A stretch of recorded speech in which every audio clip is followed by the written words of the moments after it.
हम लोग ना हमारी पॉलिटिकल साइंस का चैप्टर नंबर 2 है फेडरलिज्म, जिसे कहते हैं संघवाद। और ये हम स्टार्ट करने जा रहे हैं, ठीक है। संघवाद बहुत बढ़िया चैप्टर है, मजा आता है इसको करने में। और आपको ना मतलब पता होना चाहिए फेडरलिज्म का। और अगर आप इंडियन डेमोक्रेसी, इंडियन कॉन्स्टिट्यूशन, ये सब चीजें समझना चाहते हो तो फेडरलिज्म समझना बहुत जरूरी है। जैसे आपको कुछ वर्ड्स पता होने, जैसे सेक्युलरिज्म, आपने 8th क्लास में सुना होगा सेक्युलरिज्म, धर्मनिरपेक्षता। ऐसे ही आपने बहुत सारे वर्ड सुने होंगे, धर्मनिरपेक्षता और भी बहुत सारे, मौलिक अधिकार, ये सब चीजें। ऐसे ही एक वर्ड आता है फेडरलिज्म, ठीक है। तो ये क्या होता है, क्या चीजें हैं, इसको हम समझेंगे, ठीक है। तो सबसे पहले तो आप ये समझो कि जो सरकार चलाने का गवर्नमेंट सिस्टम, जो गवर्नमेंट चलाने का सिस्टम है ना, वो कितने प्रकार का होता है। तो एक होता है यूनिटरी सिस्टम, सरकार चलाने का देश का। एक होता है यूनिटरी सिस्टम, एक होता है कन्फेडरल सिस्टम, जो बहुत ही रेयर है आज के समय में, और एक होता है फेडरल सिस्टम, जो हम पढ़ने वाले हैं, ठीक है। अब यूनिटरी सिस्टम क्या होता है, इसके अंदर मतलब सरकार चलाने का सिस्टम है, सरकार एक देश के अंदर होने का सिस्टम है। कहता है power is concentrated in the hands of central government. मतलब ऐसा देश जिसके अंदर सिर्फ एक ही सरकार है, पूरे देश में सिर्फ एक ही सरकार। United kingdom, France, China, Japan, एक ही पार्टी, एक ही, मतलब पार्टी तो खैर अलग हो सकती है, लेकिन पूरे देश के लिए सिर्फ एक ही सरकार। जैसे हमारे में क्या है, राज्यों में अलग सरकार होती है ना, देश में एक पूरी एक अलग सरकार होती है। तो ये यूनिटरी सिस्टम है जहां पर पूरे देश के लिए एक सरकार होती है, ठीक है। स्टेट या लोकल बॉडी जो है ना, उनके पास आजाद पावर्स नहीं होंगी, वो काम तो करेंगे लेकिन सिर्फ एक सेंट्रल गवर्नमेंट के कहने पे, ठीक है। यानी कि पावर का बंटवारा नहीं है, वहां पे सरकार में पावर का बंटवारा नहीं है, सेंट्रल गवर्नमेंट के पास सारी पावर है। वहां लोकल गवर्नमेंट हो सकती है लेकिन वो सेंट्रल गवर्नमेंट के कहने पे ही चलेंगी। और संविधान ये हो सकता है या तो वहां लिखा ना हो या फ्लेक्सिबल हो, क्योंकि वो सरकार जब मर्जी चाहे तो चेंज ला सकती है, आसानी से सेंट्रल अथॉरिटी चेंज कर सकती है। और इसके लिए कोई पावर्स, जब एक ही के पास सारी है तो लिस्ट नहीं बनती, एक ही बंदा है उसी के पास सारी पावर है। एक होता है कन्फेडरल सिस्टम, जो आज के टाइम पे बहुत ही रेयर है, ठीक है ना। और ये इसमें क्या है, independent states come together to form a weak central authority. इसका एग्जांपल है यूएसए, वैसे कह सकते हो आप। और यूरोपियन यूनियन, आपने सुना यूरोपियन यूनियन क्या होती है। यूरोपियन यूनियन, बहुत सारे यूरोप के देश, जब देखा ना यूएसए डोमिनेट करता है किस चीज पे, डॉलर पे, बहुत सारे यूरोपियन देश इकट्ठे हुए, ठीक है ना। और सारे आपस में, सारे आजाद देश हैं, अगर आप देखोगे इंडिपेंडेंट है सब, यूरोपियन कंट्रीज सब आपस में इकट्ठी होती हैं और मिलके पूरे यूरोप की एक संस्था बनाती है, जिसे कहती है यूरोपियन यूनियन, ठीक है ना। और उसमें अगर आप देखोगे यूरोपियन यूनियन ना इतना पावरफुल नहीं है, क्योंकि जब चाहे हर देश अपनी पावर दिखा सकता है। अब मान लो ना, 4 लोग ऑलरेडी स्ट्रांग है और उनको कहा कि मिलके एक टीम बना लो। अब उनमें से कोई एक काम में ज्यादा स्ट्रांग होगा, वो हमेशा अपनी चलाएगा, दूसरे में कोई स्ट्रांग होगा, वो अपनी चलाएगा। तो ये जो मिलके इन्होंने एक संस्था बनाई है, वो संस्था कमजोर है। ये मिलके एक संस्था इसलिए बना रहे बिकॉज एक रिप्रेजेंट करना चाहते हैं। यूएसए 50 स्टेट से मिलके बनाता है और एक जो है पूरा देश बनता है यूएसए। 50 अलग अलग छोटी छोटी कंट्रीज मान लो, छोटे छोटे स्टेट्स मान लो, है ना। आपने उसमें अलग अलग नाम सुने होंगे, जैसे थोड़ा बहुत बताओगे, जैसे यूएसए के अलग अलग सिटीज के नाम, जैसे टेक्सास हो गया, कैलिफोर्निया भी वहीं का है ना, हाँ। और और भी बहुत दो चार हैं, ठीक है ना। अब तीसरा आता है जो हमें हमारे देश के लिए भी पढ़ना है, वो है फेडरल सिस्टम, हमारे देश का। इसके अंदर जो पावर है हमारे पास, वो हम दो दो हिस्सों में बांट देते हैं। सेंट्रल पूरे देश को संभालेगा, ठीक है ना, पूरे देश की पावर। जैसे दिल्ली इंडिया में कौन सी गवर्नमेंट चलाती है, बीजेपी की गवर्नमेंट। और दूसरी स्टेट गवर्नमेंट जो हर राज्यों में होती है, जैसे दिल्ली में किसकी है, बीजेपी। नीचे हरियाणा, राजस्थान, यूपी, बिहार, मध्य प्रदेश, सब जगह, पश्चिम बंगाल, हर जगह बीजेपी बीजेपी आपको नजर आएगी। साउथ में एक तो साउथ में जाओगे तो केरला, कर्नाटका और तमिलनाडु, यहाँ पे नहीं है BJP. Example India, US, Australia, Brazil, Canada, ये फेडरल सिस्टम है। आपके मन में सवाल आएगा यूएस यहाँ भी लिख दिया, यहाँ भी लिख दिया। देखो वो आज के टाइम पे प्रॉपरली नहीं है, वो 1760 से 89 तक चला था, खत्म हो गया था वो जो सिस्टम चलाया था ना कन्फेडरल, इन्होंने इकट्ठा किया आपस में मिलके, लेकिन आज के टाइम पे फेडरल चलता है। लेकिन आपको सच बताऊं, India properly federal system follow नहीं करता, क्योंकि फेडरल में पावर बराबर बंटती है और इंडिया में उल्टा है। इंडिया में थोड़ी सी पावर किसके पास ज्यादा है, सेंट्रल के पास ज्यादा है। इसलिए इंडिया फेडरल सिस्टम को काशी फेडरलिज्म कहा जाता है, ठीक है ना। बाकी यूएसए को एक फेडरल कंट्री की बात कर रहा हूं मैं थोड़ा सा।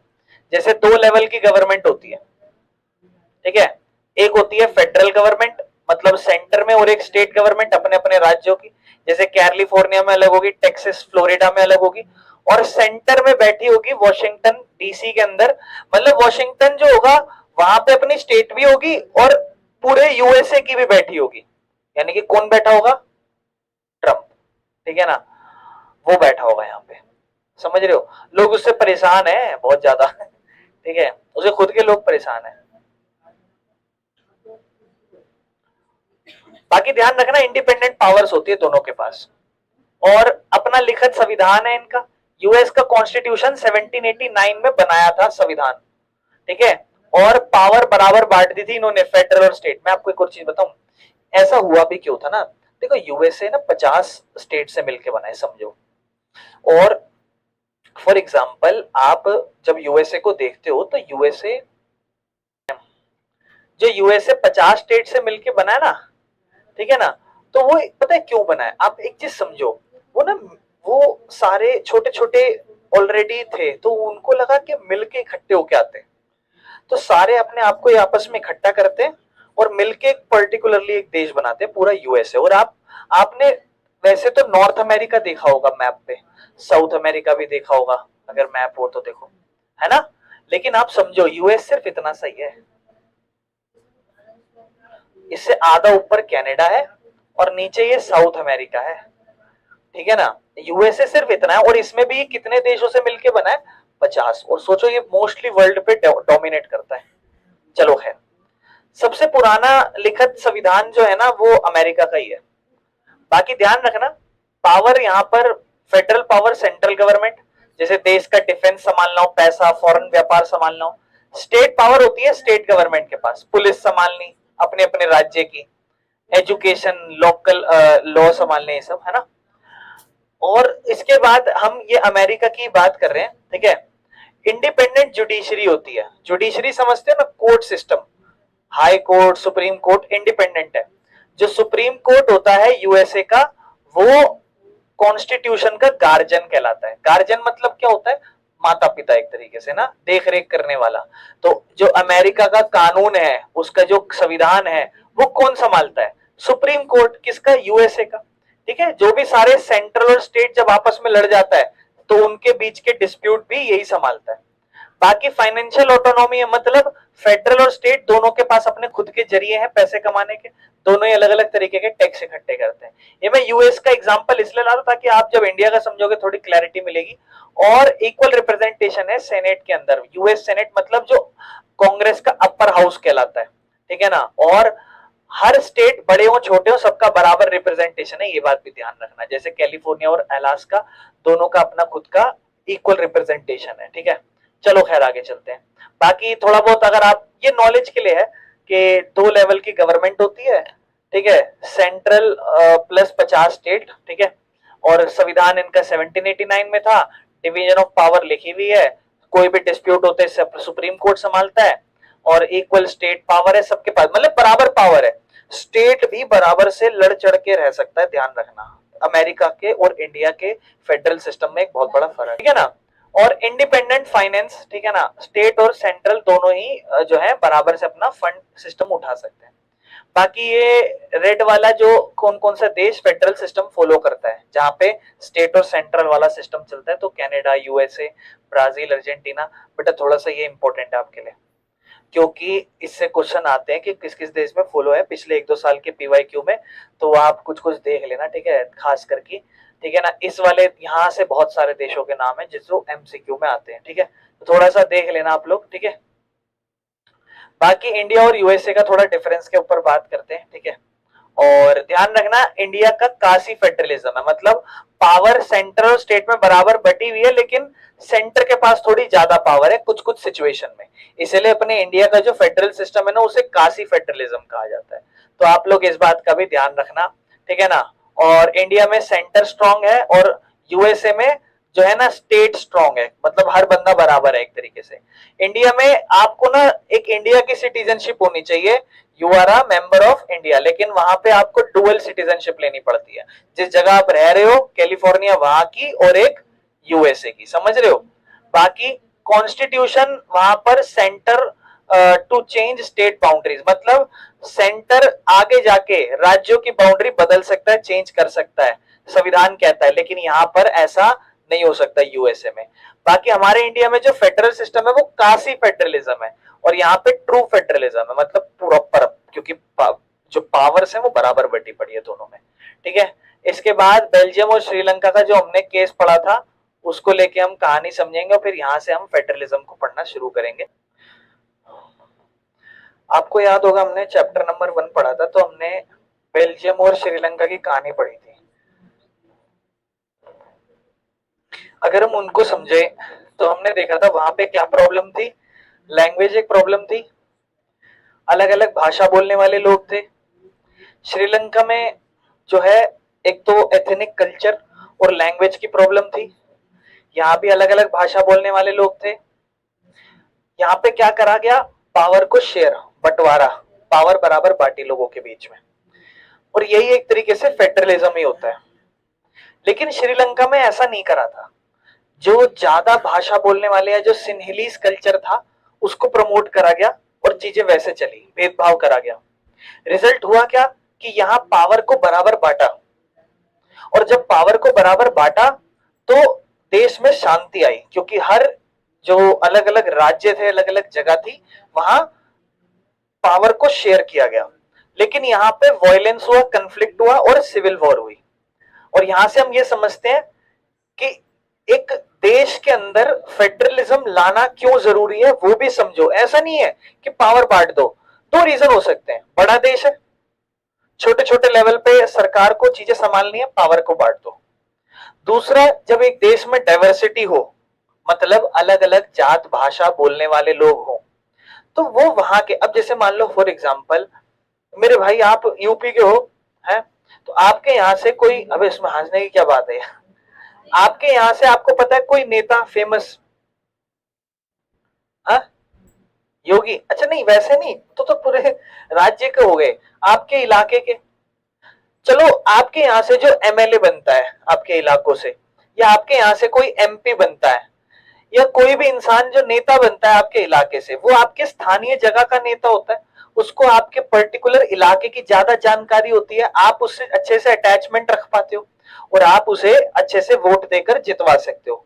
अब मान लो साउथ के लोग हैं, वो लोग फॉर एग्जाम्पल, आप एक तरीका सोचो, आप अगर मान लो फॉर एग्जाम्पल अब साउथ का कोई राज्य है या साउथ का कोई बंदा है, वो देखेगा कि बीजेपी सरकार जो हिंदू धर्म को आगे फॉलो कर रही है, या वो सिनेरियो दिख रहा है, और वो लगेगा कि यार हम मोस्टली क्रिश्चियनिटी फॉलो करते हैं या थोड़ा साउथ का कल्चर फॉलो करते हैं मोस्टली उस तरीके से, हम लोग क्यों, और हम लोग हिंदी नहीं बोलते, हम अपनी खुद की अपने इलाके की भाषा बोलना प्रेफर करते, तो हम एक ऐसे नेता को क्यों जिताएं जो जिसका हमारे और उसके बीच में बहुत बड़ा कल्चरल डिफरेंस हो। तो इसीलिए क्या है ना कि जब हमारा इंडिया देश आजाद हो रहा था, सबसे बड़ी प्रॉब्लम आजाद होने के टाइम पे होगी बंटवारा। बंटवारे से बहुत भयंकर सीन हुआ, और उस टाइम पे ऐसा लगा कि इस देश के और भी टुकड़े हो सकते हैं अगर हम लोग डाइवर्सिटी को रिस्पेक्ट नहीं देंगे। तो इसीलिए हमने हर इलाकों को डिविजन्स कर दिया। पहले तो सारी प्रोविंसली स्टेट्स जितने भी राजा थे सबने आके इस अपने देश को सौंप दिया कि लोकतंत्र में सौंप रहे हैं। एक बंदे ने नहीं सौंपा था, जम्मू कश्मीर, जिसको थोड़ा लेट सौंपने दिया तब तक पाकिस्तान थोड़ा घुस गई, पीओके कैप्चर कर लिया। लेकिन बाकी सबने लाइक 500 के आसपास प्रोविंसली स्टेट्स ने सबने देश को एक्सेप्ट करा। और हमने भी जब देश बनाया तो हमने भी एक चीज समझी कि अगर हम इस देश को छोटे छोटे हिस्सों में नहीं बांटेंगे राज्य के रूप में, तो हम लोग इस देश को अच्छे से नहीं चला सकेंगे। और जब तक इंसान को अपने खुद के कल्चर और ट्रेडिशन की रिस्पेक्ट होनी महसूस नहीं होगी, तो वो इंसान फिर अपने आप को अलग बंटवारा मांगने की डिमांड रखेगा। इसीलिए हमने भारत का सबसे पहला राज्य बनाया, नाम बता सकते हो? आंध्र प्रदेश सबसे पहला राज्य बना था 1956 स्टेट रीऑर्गेनाइजेशन एक्ट के तहत। ये चीज हम समझने वाले हैं इस देश में कि हमारा जब देश आजाद हो रहा था तो हमें क्या प्रॉब्लम आई थी, फिर हमने कैसे कैसे चीजें देखी। आप इसमें इस चैप्टर में और क्या क्या पढ़ोगे, ऐसे कौन कौन से राज्य थे जो एक साथ थे। जैसे आपने सुना होगा कि महाराष्ट्र के साथ कौन सा राज्य था? गुजरात। ये एक ही राज्य हुआ करते थे, फिर लगा कि कल्चरल डिफरेंस है, गुजरात अलग हो गया, महाराष्ट्र अलग। पंजाब, हरियाणा, हिमाचल प्रदेश एक हुआ करते थे, अलग अलग हो गए। उत्तराखंड और उत्तर प्रदेश, है ना, बिहार, झारखंड है छत्तीसगढ़, मध्य प्रदेश। तो ये अलग अलग स्टेट्स बने। कब कब कौन कौन से स्टेट्स बने, हालांकि इससे क्वेश्चन कम आते हैं, स्टेट रीऑर्गेनाइजेशन से आता है। लेकिन आप समझो कि हमारे देश में जब हमारा देश आजाद हो रहा है तो हमें ऐसे क्या जरूरत पड़ी कि हमने फेडरलिज्म बनाया। अच्छा, हमारा फेडरलिज्म प्रॉपर फेडरलिज्म नहीं है, कौन सा है? काशी फेडरलिज्म। इसका भी रीजन समझो, ऐसा क्यों? अब देखो ना, आप एक चीज समझो, ये पूरा एक देश है और इस देश में हमने अलग अलग राज्यों की बाउंड्री बनाई और सबको इक्वल पावर दी, एक यूनिट से पावर बांटी। इसलिए सेंटर ने अपने पास ज्यादा पावर होल्ड करके रखी। यूएसए का उल्टा केस है, सारे आपस में बटे पड़े, सब मिलके आके इकट्ठे हुए, इसीलिए सबने पावर बराबर बांट के रखी, क्योंकि वो ऑलरेडी सही थे। यूरोपियन यूनियन इकट्ठा हुआ, और जब यूरोपियन यूनियन बना वो इतना स्ट्रांग नहीं है, स्टेट ज्यादा स्ट्रांग है ना। तो सेम वैसे ही अपना इंडिया में उल्टा है, इसलिए काशी फेडरलिज्म है, ज्यादा पावर सेंट्रल के पास है, क्योंकि हम अकेले हमने पूरे देश को देखा और उसकी बाउंड्रीज बनाई स्टेट्स के अकॉर्डिंग, ठीक है ना। चलो खैर, जो ये क्या कहते हैं मेजोरिटेरियनिज्म हमने देखा श्रीलंका में बहुत बड़ी प्रॉब्लम लाया। हमें स्टार्ट करना है फेडरलिज्म से। फेडरलिज्म क्या है ना, संघवाद क्या कहलाता है? देखो, संघवाद एक ऐसा सिस्टम है सरकार चलाने का जिसके अंदर पावर को बांट दिया जाता है, एक सेंट्रल, एक अकेले, और उसके अलावा जो जो उसकी कॉन्स्टिट्यूशनल यूनिट्स हैं, जैसे कॉन्स्टिट्यूएंट असेंबली सुनते हैं ना हम अलग अलग इलाके, वैसे ही कॉन्स्टिट्यूएंट यूनिट्स है उसमें बांट दिया, यानी कि अलग अलग स्टेट्स में जितने भी है वहां पे, ठीक है। इंडिया के अंदर दो तरीके की सरकार थी, ये बात ध्यान रखना। आज कितने तरीके की सरकार है? 3 तरीके की। तीसरी कौन सी है मिस्टी? लोकल लेवल, यानी कि गांव में बोले तो पंचायत और शहर में बोले तो एमसीडी। और ये देश आजाद हुआ 1950-56 नहीं बनी थी, ये 1980 के आसपास, 90 के आसपास बननी शुरू हुई है, ध्यान रखना आप लोग। यूनियन गवर्नमेंट जैसे सेंटर में बैठी है और स्टेट गवर्नमेंट जैसे राजस्थान, केरला, है ना, और इसके अलावा कुछ केंद्र शासित प्रदेश है जिसे यूनियन टेरिटरी कहते हैं। कितने आज के टाइम पे यूनियन टेरिटरीज बताओगे? हाँ, 8 बताएगा कोई? आप बताओ कोमल, 9 है या 10 है? 9 या 10, चलो बताओ 9 कौन कौन से, चलो 9 मान लेते हैं। अच्छा, पहले कितनी थी बिफोर 2020?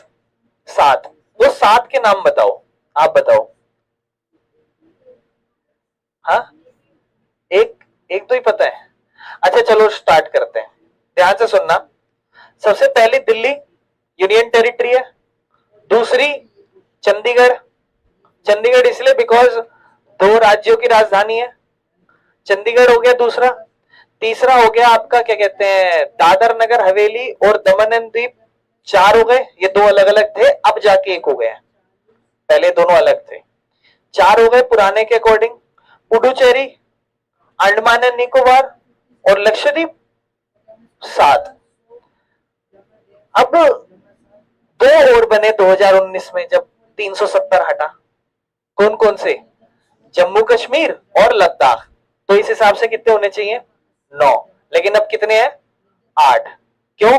क्योंकि दादर नगर एंड हवेली और दमन द्वीप एक हो गए हैं। तो ध्यान रखना जी, ठीक है। खैर चलो आगे चलते हैं। और सेंट्रल अथॉरिटी और ये कॉन्स्टिट्यूएंट यूनिट होती क्या? सेंट्रल जो सेंट्रल पावर है, और कॉन्स्टिट्यूएंट मतलब राज्य। सेंट्रल अथॉरिटी को सेंट्रल गवर्नमेंट और यूनियन गवर्नमेंट भी कहा जाता है। ये बात, 2 नाम याद रखना, सेंट्रल गवर्नमेंट और यूनियन गवर्नमेंट। ये एक नेशनल, देश के लेवल की गवर्नमेंट होती है जो पूरे देश की सरकार कहलाती है, ठीक है। यूनियन गवर्नमेंट, सेंट्रल गवर्नमेंट नई दिल्ली में लोकेटेड है, और ये सारे जो भी चीज डिसीजन लेते हैं कुछ भी, ये पूरे देश को अफेक्ट करता है। एग्जाम्पल, सेंट्रल अथॉरिटी की पावर्स के क्या क्या पावर है इनके पास? Defence, army, navy, force, foreign के जो भी अफेयर्स है वो संभालना, करेंसी, नोट छापना, नोटबंदी करना, रेलवेज, ठीक है ना, और नेशनल हाईवेज, ठीक है। कॉन्स्टिट्यूएंट यूनिट जिसे स्टेट गवर्नमेंट भी कहा जाता है, अपने इलाके की सरकार होती है। पंजाब, केरला, तमिलनाडु सबकी अपनी खुद की सरकार है। ये अपने राज्यों की पुलिस संभालते हैं। अब मैं आपसे सवाल पूछना लो, ध्यान समझना। पुलिस, एग्रीकल्चर, पब्लिक हेल्थ मतलब स्वास्थ्य, हॉस्पिटल, ये सब अपने राज्यों का, और अपने राज्य का ट्रांसपोर्ट संभालते हैं, और अपने राज्यों के जमीन के कानून। वर्णिका आप बताओ, दिल्ली की पुलिस को कौन कंट्रोल करता है? रेखा गुप्ता, बीजेपी, दिल्ली की गवर्नमेंट, या कोई और? सेंट्रल। क्योंकि जो यूनियन टेरिटरीज है ना, उनकी गवर्नमेंट जो होती है ना, वो ध्यान रखना, यूनियन गवर्नमेंट जो सॉरी यूनियन टेरिटरीज है उनकी गवर्नमेंट सेंट्रल गवर्नमेंट संभालती है। यानी कि पुडुचेरी हो गया, यानी कि दमन and Dadar Nagar Haveli, Daman and द्वीप एंड दादर नगर हवेली, लक्षद्वीप, अंडमान निकोबार, सबकी पुलिस कंट्रोल करेगी सेंट्रल गवर्नमेंट, देश की गवर्नमेंट। लेकिन प्रॉब्लम है, दिल्ली तो राज्य भी बनाया जाता है। राज्य इसलिए बिकॉज थोड़ा बड़ा है, तो इसलिए उसको संभालने के लिए, उसकी डेवलपमेंट के लिए उसको एक स्टेट भी बना रखा है, एज अ स्टेट। समझ रहे हो? और आप लोग ये भी चीज का ध्यान रखना कि right now you are sitting on to the central Delhi, not in new Delhi, and it is not a part of national capital. आप देश की राजधानी में नहीं बैठे हो इस टाइम पे, ये बात ध्यान रखना आप लोग, ठीक है ना। ये देश की राजधानी नहीं है, देश की राजधानी सिर्फ 35 किलोमीटर तक सीमित है। जैसे आप जाते हो ना एनडीएमसी रोड पे, जो जैसे आप क्या कहते हैं, रामकृष्ण आश्रम मार्ग आर के और सीपी की तरफ थोड़ा चले जाते हो, बंगला साहिब इस तरफ, तो वो आ जाती है आपकी कैपिटल। आप लोग इस टाइम पर दिल्ली में रहते हो, ना कि न्यू दिल्ली जो एक्चुअल में कैपिटल है। कैपिटल से वो उतना सा पार्ट सीमित है। चलो खैर, बाकी लोकल गवर्नमेंट भी है, लेकिन ये बहुत ज्यादा बाद में हुआ। तो अब आज के टाइम पे कोई आपसे पूछे कितने लेवल की गवर्नमेंट है, तो आप 3 लेवल ही बोलना, 2 मत बोलना, ठीक है। चलो खैर, फेडरलिज्म में एक से ज्यादा लेवल की गवर्नमेंट होती है। लोकल लेवल पर पंचायत आ जाती है या म्युनिसिपैलिटीज आ जाती है। आगे चलते हैं। यहाँ पे एक टॉपिक है ज्यूरिसडिक्शन। ज्यूरिसडिक्शन मतलब क्या है? हर सरकार का जो गवर्नमेंट का लेवल है उसकी अपनी खुद की पावर है, और उसी को ज्यूरिसडिक्शन कहा जाता है, जो क्लियरली संविधान में लिखा गया है। मतलब एक लिस्ट हम जो आगे जाके पढ़ने वाले हैं, जो आपको समझना है। ज्यूरिसडिक्शन का मतलब ये है कि भाई जो भी सरकार है और उसके पास जो भी पावर है, जो भी डिसीजन लेने की या कुछ की, तो उनके अब जैसे मैं बात कर रहा था एक ऐसे देश की जिसमें पावर सिर्फ एक के पास ही है, तो उसके लिए कोई लिस्ट बनाना जरूरी नहीं है कि उसके पास कितनी पावर है कितनी नहीं है, क्योंकि पूरे देश की पावर वही संभालेगा। लेकिन अब हमारे जैसे देश में क्या है कि पावर्स बटी हुई है, सेंट्रल के पास कुछ है, स्टेट के पास कुछ है। किस ज्यादा पावर किसके पास है मेरे भाई? सेंट्रल के पास। वैसे पूछे नहीं, कोई नहीं, सेंट्रल के पास ज्यादा पावर है, बिल्कुल सही। तो इसलिए क्या है ना, कुछ लिस्ट बना रखी है, और ये आपके एग्जाम में आता है कि कौन सी लिस्ट के अंदर ये आता है, ये नहीं आता, तो याद रख लेना अच्छे से, ठीक है। बाकी ज्यूरिसडिक्शन मतलब क्या होता है? एरिया जिसमें आपका हिस्सा आता है। बाकी ध्यान रखना, कॉन्स्टिट्यूशन में जो लिखा हुआ है वो बिल्कुल क्लियरली डिवाइड कर रखा है पावर को। डिवीजन ऑफ पावर की 3 लिस्ट है, मतलब पावर बांटने की हमारे यहाँ 3 लिस्ट है। एक लिस्ट होती है जिसे यूनियन लिस्ट कहा जाता है, जिसके अंदर सारे एरिया वो लिखे जाते हैं जो सेंट्रल गवर्नमेंट के अंदर आते हैं, जो सेंट्रल गवर्नमेंट संभालती है। एक होता है स्टेट लिस्ट, जो राज्य की पावर से राज्य उन एरियाज को कवर करती है, और एक होता है कॉन्करेंट, जिसपे दोनों का हक है। या एक इसके अलावा एक चौथी लिस्ट भी आने लग गई, जिसपे कुछ भी, जो नई लिस्ट बनी है, जिसपे कुछ भी नहीं तो सेंट्रल का ही हक होता है। हम एक एक करके लिस्ट को पढ़ेंगे। अभी तो फिलहाल हम लोग इसके एक तरीके से फीचर्स पढ़ रहे हैं फेडरलिज्म के। तो अगला फीचर फेडरलिज्म का ये है कि एक चीज होनी बहुत जरूरी है हमारे देश में, कि हमें पता है पावर दो जनों के बीच में बटी हुई है, लेकिन अगर आपस में लड़ने लग गई तो सरकार, क्या ऐसा हुआ है कभी कि स्टेट गवर्नमेंट में आपस में कभी लड़ाई हो जाए? तो चलता रहता है। दिल्ली की सरकार आम आदमी पार्टी थी, तो हरियाणा सरकार से रोती रहती थी कि इन्होंने हमारा यमुना नदी का पानी रोक दिया, यमुना नदी का पानी रोक दिया, यमुना नदी का पानी रोक दिया। या फिर एक बहुत बड़ी वॉर चली थी बहुत टाइम पहले, क्या कहते हैं, दो राज्यों के बीच में, जैसे हरियाणा और क्या कहते हैं पंजाब के बीच में, वो नदी, मैंने आपको नहर का एक एग्जांपल दिया था, उसके बीच में जित कंट्रोवर्सी क्रिएट मिलोगी, याद है, गाना बताया था। तो वो बहुत बड़ा मुद्दा था, वो सुप्रीम कोर्ट का ऑर्डर था। सोचो, सुप्रीम कोर्ट का ऑर्डर। अब देखो, सरकार ने कहा कि हाँ जी मानना है, सुप्रीम कोर्ट ने कहा तो मानना पड़ेगा, बनाया। अब बनाया तो वहां बनाने नहीं देते। अब सरकार अगर या सुप्रीम कोर्ट पूछेगा भी कौन बनाने देते, बोले पता नहीं कौन, रात को कोई आता है बनवाने, सुबह तक मरा हुआ मिलता है, क्या करें, कुछ पता ही नहीं है। तो वो चीज खैर अलग हो गई। और वैसे स्टेट और सेंट्रल के बीच में लड़ाइयां हो जाती हैं, तो वो जो कन्फ्लिक्ट्स हो जाते हैं उनको फिर, है ना, उनकी चीजों को कंट्रोल करना फिर संभालना पड़ता है। तो एक इंडिपेंडेंट जुडिशरी, सुप्रीम कोर्ट बहुत जरूरी है हमारे फिर ऐसे देश में। अगर हाई कोर्ट की बात करूं तो क्या हाई कोर्ट ये काम संभाल सकता है? हाई कोर्ट कैसे संभालेगा, वो तो सिर्फ अपने राज्य का होता है। सुप्रीम कोर्ट ही ये मुद्दे संभाल सकता है, क्योंकि वो पूरे देश का कोर्ट होता है, सबसे बड़ा कोर्ट होता है। बाकी इंडिया में भी फाइनेंशियल ऑटोनॉमी है, सबका अपना टैक्स इकट्ठा करने का सिस्टम है, लेकिन फिर भी थोड़ा बहुत बता देता हूँ। जनरली हम जब टैक्स इकट्ठा करते हैं तो जीएसटी के रूप में इकट्ठा करते हैं। आपने कभी कोई सामान खरीदा होगा तो जीएसटी में खरीदा, आपने बिल विल पढ़ा हो तो जीएसटी लिखा हुआ होता है। कभी कभी सिर्फ क्या कहते हैं, अरे कौन सा लिखा होता था, आईजीएसटी, कभी कभी आईजीएसटी लिखा हुआ आता है आपके बिल पे, और कभी कभी एसजीएसटी और सीजीएसटी लिखा हुआ आता है। ये बता रखा है मैंने पहले भी, आपको पता है ये सारी चीजें क्या है। अगर मान लो आप दिल्ली में रह रहे हो और दिल्ली की किसी दुकान से जाके सामान खरीद रहे हो, तो कंज्यूमर दिल्ली का है, सामान भी दिल्ली में खरीद रहे हो, तो आप उस केस में एसजीएसटी, सेंट्रल को थोड़ा सा टैक्स जाता है, 12% है तो 6% सेंट्रल, 6% स्टेट, दोनों को बराबर बराबर टैक्स जाता है। लेकिन अगर आप किसी दूसरे राज्य से खरीद रहे हो तो वो पूरा टैक्स जो होता है आईजीएसटी के रूप में कैलकुलेट होता है, और पूरा डायरेक्ट सेंट्रल को जाता है, और बाद में जाके सेंट्रल स्टेट को बांट देती है। समझ रहे हो? खैर चलो, इस पर हम बात नहीं करते आगे। बाकी हमारे देश में क्या डुअल, डबल डबल नागरिकता, मतलब दिल्ली की नागरिकता फिर क्या इंडिया की नागरिकता चाहिए? नहीं, हमारे इंडिया में ऐसा नहीं है। और आप जहां मर्जी जाओ, जिस मर्जी राज्य में जाके घूम के आ जाओ, किसी को नहीं फर्क पड़ रहा। ठीक है। बाकी एक ध्यान रखना, ये दो टॉपिक आप देखोगे, एक होल्डिंग टुगेदर फेडरेशन और एक कमिंग टुगेदर फेडरेशन, ये नाम याद रखना। होल्डिंग, कमिंग टुगेदर मैंने आपको भी समझाया, जैसे इंडिया है, इंडिया क्या कर रहा है, अलग अलग राज्यों को बांटा, बाउंड्रीज बनाई सबकी, है ना। और एक हुआ कमिंग टुगेदर, मिलके सारे आए, इकट्ठे हुए। जैसे आप कमिंग टुगेदर का एग्जांपल पढ़ रहे हो तो यूएसए ने क्या करा, 50 स्टेट बटे पड़े थे, 50 स्टेट ने सबने अपने आप को इकट्ठा करा और मिलके, तो ये क्या हुआ, कमिंग टुगेदर फेडरेशन। ये कैसी फेडरलिज्म बनाई इन्होंने, कमिंग टुगेदर, मिलके आके इकट्ठे हुए। और इंडिया ने क्या, पूरा देश बना हुआ था, सबकी बाउंड्रीज डिसाइड करी, सबको बांटा, पावर्स दिया, सबको पावर, इसीलिए सबको बराबर पावर नहीं दिया, कम पावर दिया अपने से, तो इसीलिए वो क्या कहलाता है, मिलके होल्ड करना, होल्डिंग टुगेदर फेडरेशन। ठीक है ना। और इसमें क्या होता है, बड़ा देश पावर डिसाइड करता है, स्टेट्स के पास इक्वल पावर नहीं होती, और कुछ कुछ स्टेट्स को स्पेशल स्टेटस दिया जाता है। जैसे जम्मू कश्मीर को दिया था जब आर्टिकल 370 लगा रखा था, लेकिन बाद में आर्टिकल 370 हटा के उसको स्टेट हटा के यूनियन टेरिटरी में कन्वर्ट कर दिया, दो अलग अलग, जम्मू कश्मीर अलग और लद्दाख अलग। बाकी एग्जांपल है काशी फेडरलिज्म हमारे इंडिया में होता है। यूएसए में क्या चलता है, स्टेट्स अपनी मनमर्जी से ज्वाइन करते हैं, कोई फोर्स नहीं है उनको, है ना, समझ रहे हो, और सबके पास बराबर पावर होती है ना, और संविधान गारंटी करता है सबको बराबर, है ना, तरीके से चीजें इक्वल चलेंगी, वो सारी चीजें क्लियर है। आगे चलते हैं, इंडिया, स्पेन, बेल्जियम, इसके कुछ एग्जाम्पल हैं। ठीक है। बाकी एक इंडिया को हम एक फेडरल कंट्री कैसे बनते थे, देखो ध्यान समझना, इंडिया एक इंडिपेंडेंट नेशन था, और वो नेशन जब बना था ना, वो बहुत ही एक दुख दर्द है ना, पेनफुल ब्लडी पार्टीशन से।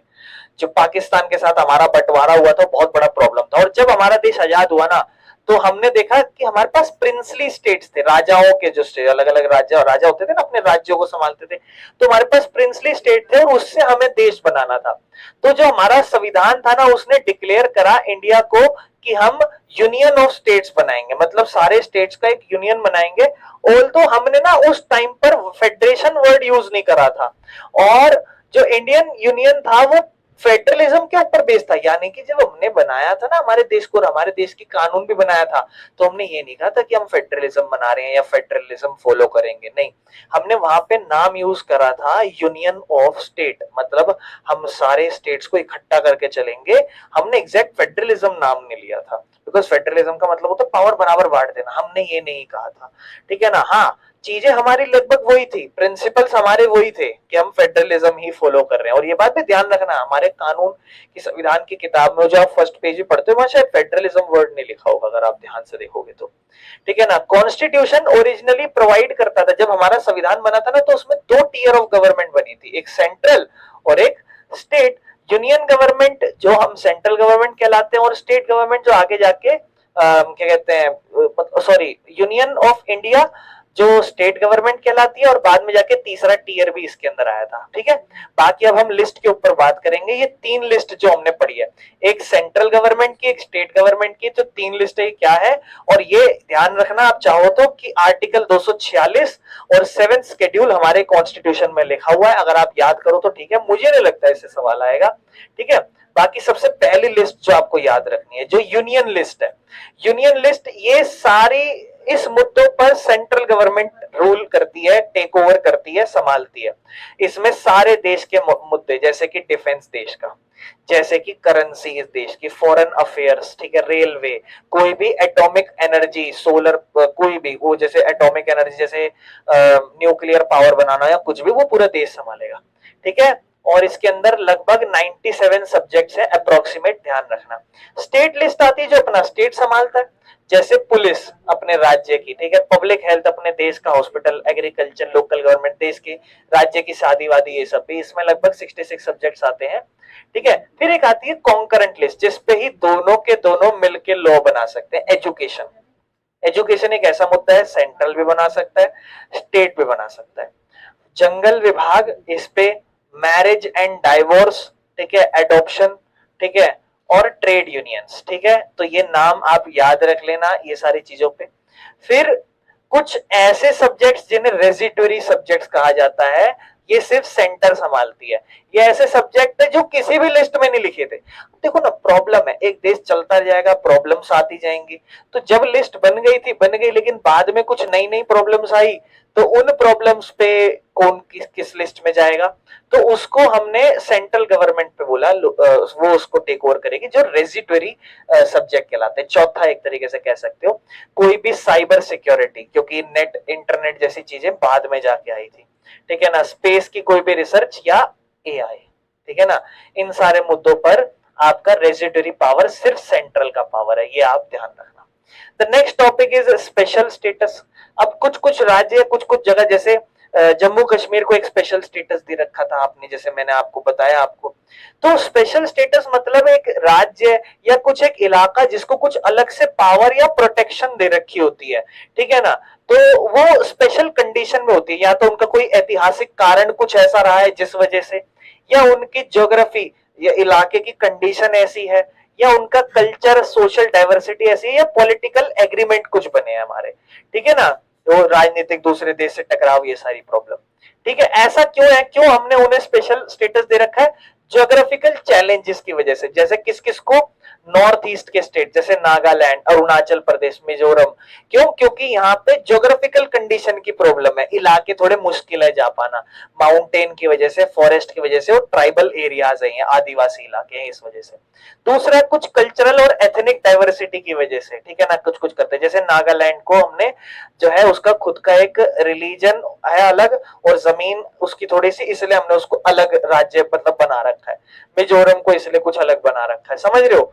कुछ होते हैं ऐतिहासिक कारण की वजह से, जैसे सिक्किम। सिक्किम की कहानी क्या है, सिक्किम को हमने हिस्टोरिकल या पॉलिटिकल रीजन की वजह से उसको अलग स्टेटस दे रखा है। क्यों? क्योंकि बेटा ये 1975 में सिक्किम इंडिया का हिस्सा बना था, ध्यान रखना आप, ठीक है, इंडिया के साथ मर्ज हुआ था। और जम्मू कश्मीर 370 में, आज के टाइम पे तो खैर वो हटा दिया है, ठीक है। बाकी कुछ कुछ कुछ के स्मॉल साइज होते हैं, कुछ कुछ के स्टेट्स बहुत ज्यादा छोटे होते हैं इस वजह से, जैसे कि लक्षद्वीप, अंडमान और चंडीगढ़, ठीक है ना। तो इसीलिए इनको अलग अलग स्टेटस दे रखा है, इनको यूनियन गवर्नमेंट बना रखा है और ये सेंटर के द्वारा इनको कंट्रोल किया जाता है, ठीक है। तो ये भी आप ध्यान रखना। स्पेशल स्टेटस का एग्जांपल बाकी जम्मू कश्मीर ये सब आप देख सकते हो। बाकी इसको स्पेशल स्टेटस अगस्त 2019 में हटा दिया था, अगर आपको याद हो। और फिर जो है बहुत ज्यादा उस टाइम पे वो चलते थे, प्रदर्शन, प्रोटेस्ट तब भी चलते थे जब 2019 में वहां पे चलता था। शाहीन बाग आपने सुना होगा, वहां पे बहुत प्रोटेस्ट, छोटे छोटे हो गए तब तो आप, 2019 में मेरे ख्याल से आज से 7-8 साल पहले की बात है। तो वहां पे बहुत प्रोटेस्ट चलते थे उस टाइम पे, जब ये आर्टिकल 370, एक बार भगदड़ का मामला हुआ था, आप कहीं बापन अगर दिल्ली में हो तो आपको पता होगा कि 2019 लॉकडाउन से कुछ टाइम पहले की बात है, भगदड़ हो गई थी, भाग भाग के लोग अपने घरों में घुस गए थे, ठीक है ना। बोल अफवाह फैली थी और भाग भाग के लोग 4-5 बजे अपना काम छोड़ के घर पे आ गए थे। तो ये भी सीन हुआ था एक बार। तो ये उस टाइम की बात है। और शाहीन बाग में बहुत भर भर के 370 का बहुत भर भर के प्रोटेस्ट हुआ था, और वो प्रोटेस्ट मोस्टली मुस्लिम ने ही किया था उस टाइम पे। नॉर्थ ईस्ट स्टेट की बात करते हैं तो नागालैंड, मिजोरम, अरुणाचल प्रदेश, मणिपुर, असम। मणिपुर में भी भाइयों बहुत दंगे चलते हैं, मणिपुर में भी, और मणिपुर के भी लोग बहुत परेशान हैं। मणिपुर में सबसे खतरनाक सीन क्या चलता है, मणिपुर में 2 से 3 ट्राइबल कम्युनिटीज है। आज से 2-3 साल पहले बहुत ही एक्सट्रीम लेवल के चले थे। मैं क्लास लेने जाता था तो वहां सारे नॉर्थ ईस्ट के बंदे होते थे।